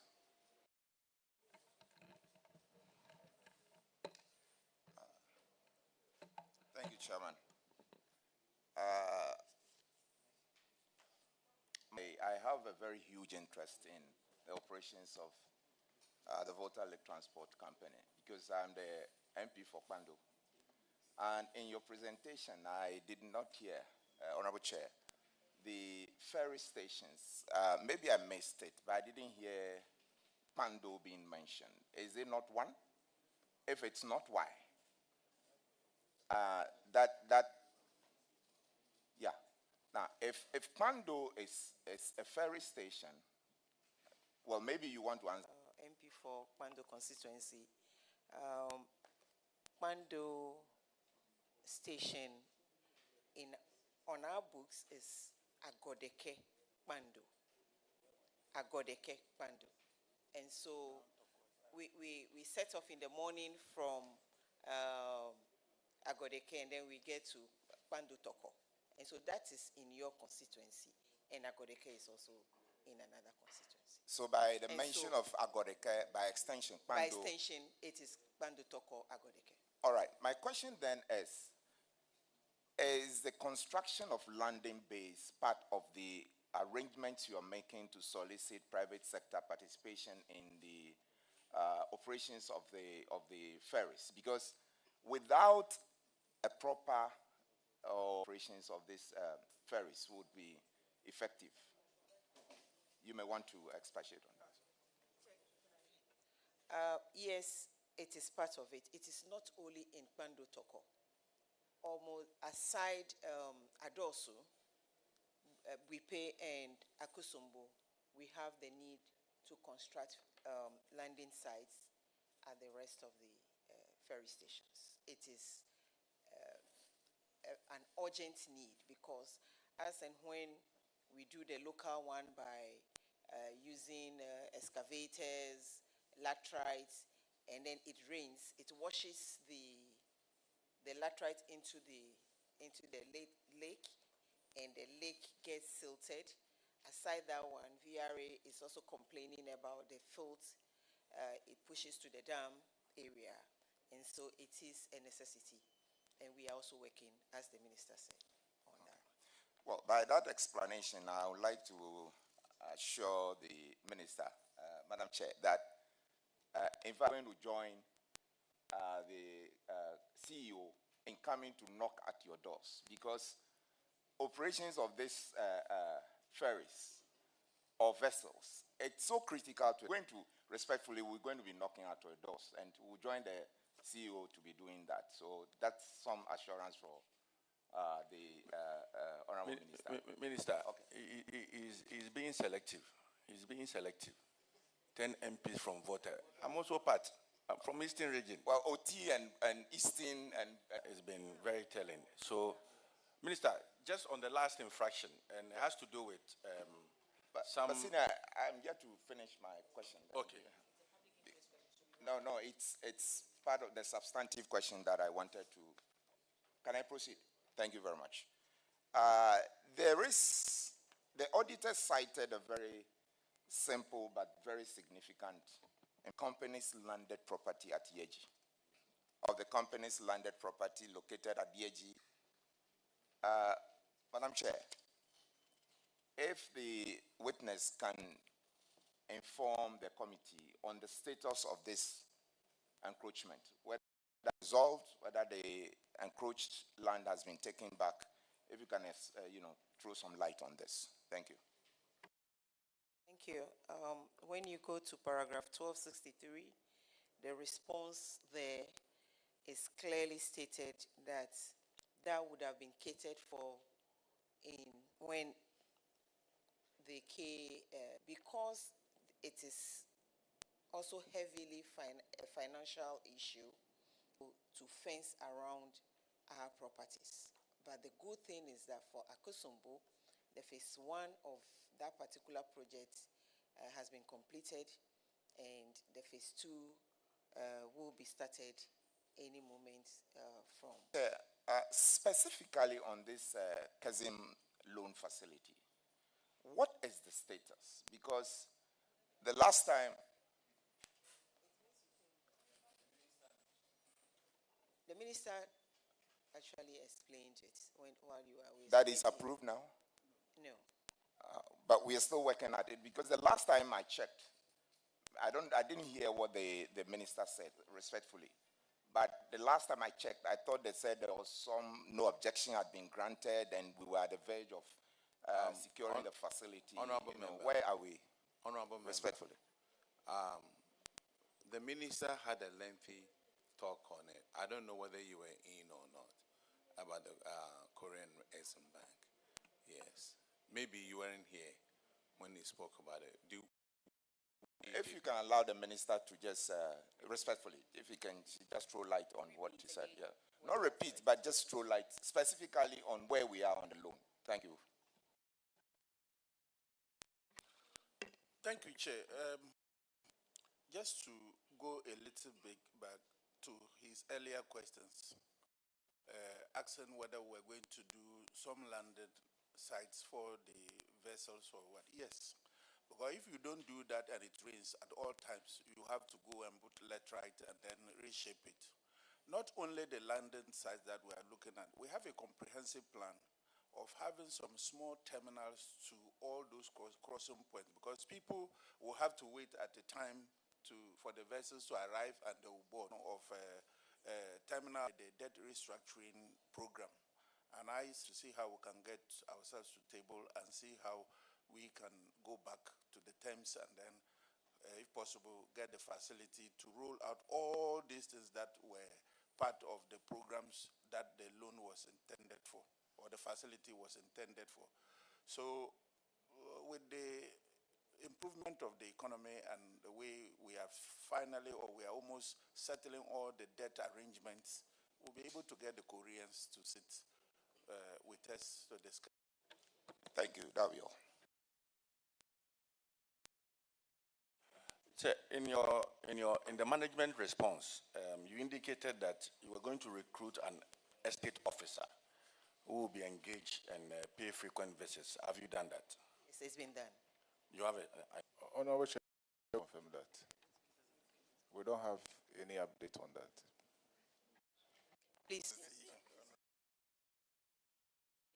Head count. Institution that we haven't called, that is out there. Okay, Madam, you and your group, you are discharged. Chairman, we thank you for the opportunity. Minister, you are discharged. Chairman, let me also add my voice to my MD in thanking the committee for having this wonderful session with you. This will definitely add to the work we, the ministers, do on a daily basis with our agencies and asking them to stick strictly to the provisions of our laws governing their operations. And these interactions are very necessary, and for me, it will make with any of these infractions any longer. And so I want to thank you members, and then the Auditor General Department. We used to be on the employment committee with them. They are also doing good work. May you continue to do that. Nasha, I'm grateful. You didn't go on my terms. You went on your own, so you were welcome. And my house people told me you didn't come. You should have passed there. Nasha, thank you. Thank you very much for attending up on us. So this brings us to the end of the report of the Auditor General on the public accounts of Ghana, public boards, corporations, and other statutory institutions for the period ended 31st December 2024. So when Parliament resumes, we can now send our reports to the floor of Parliament for recommendations to be adopted. So on this note, we bring our 2-day session to an end and thank profusely the Auditor General and the Audit Service for helping us, audit all these boards, corporations, and institutions for 2024, and also for all the auditees who attended upon us. We also want to thank the honorable members for their dedication, and Ghanaians for following us and giving us parliament, and the media for consistently making sure that whatever we do here does not stay in the room, but goes out for all and sundry to see. We are committed to helping us all ensure that our public financial management is top-notch, and then we go by the PFM Act consistently, and also support the executive and the judiciary to carry out their mandate in respect of managing our public finances. So thank you very much. Ranking, you have been very, very supportive, and I couldn't have asked for a better ranking. So thank you very much for all the hard work that you have put into it. We are very grateful to you. GTV, thank you so much. Joy, CT, and all the others, GH1, we are very, very grateful. And above all, our security agencies, the Ghana Immigration Service, the Police Service, the Ghana National Fire Service, as well as the ambulance community. We are very, very grateful to you for the immense support that you give to us behind the scenes. And let's all pray and wish our country well in this new year, 2026. Thank you very much.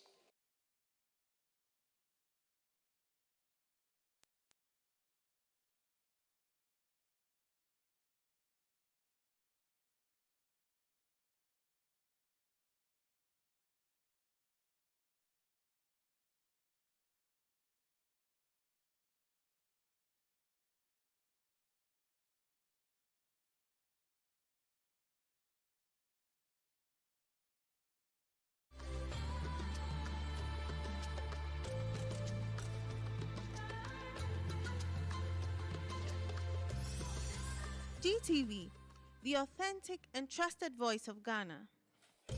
Look, you get somebody from the university to sign somebody's bond. And then when the person doesn't pay, you send the person to Yoko. I think those people are the universities who sign for these people to go out and never come back. If you are made to pay the amount, next time you will make sure that you sign for a credible person. Some of them know that these people will never come back. They sign for them. They know they will never come back.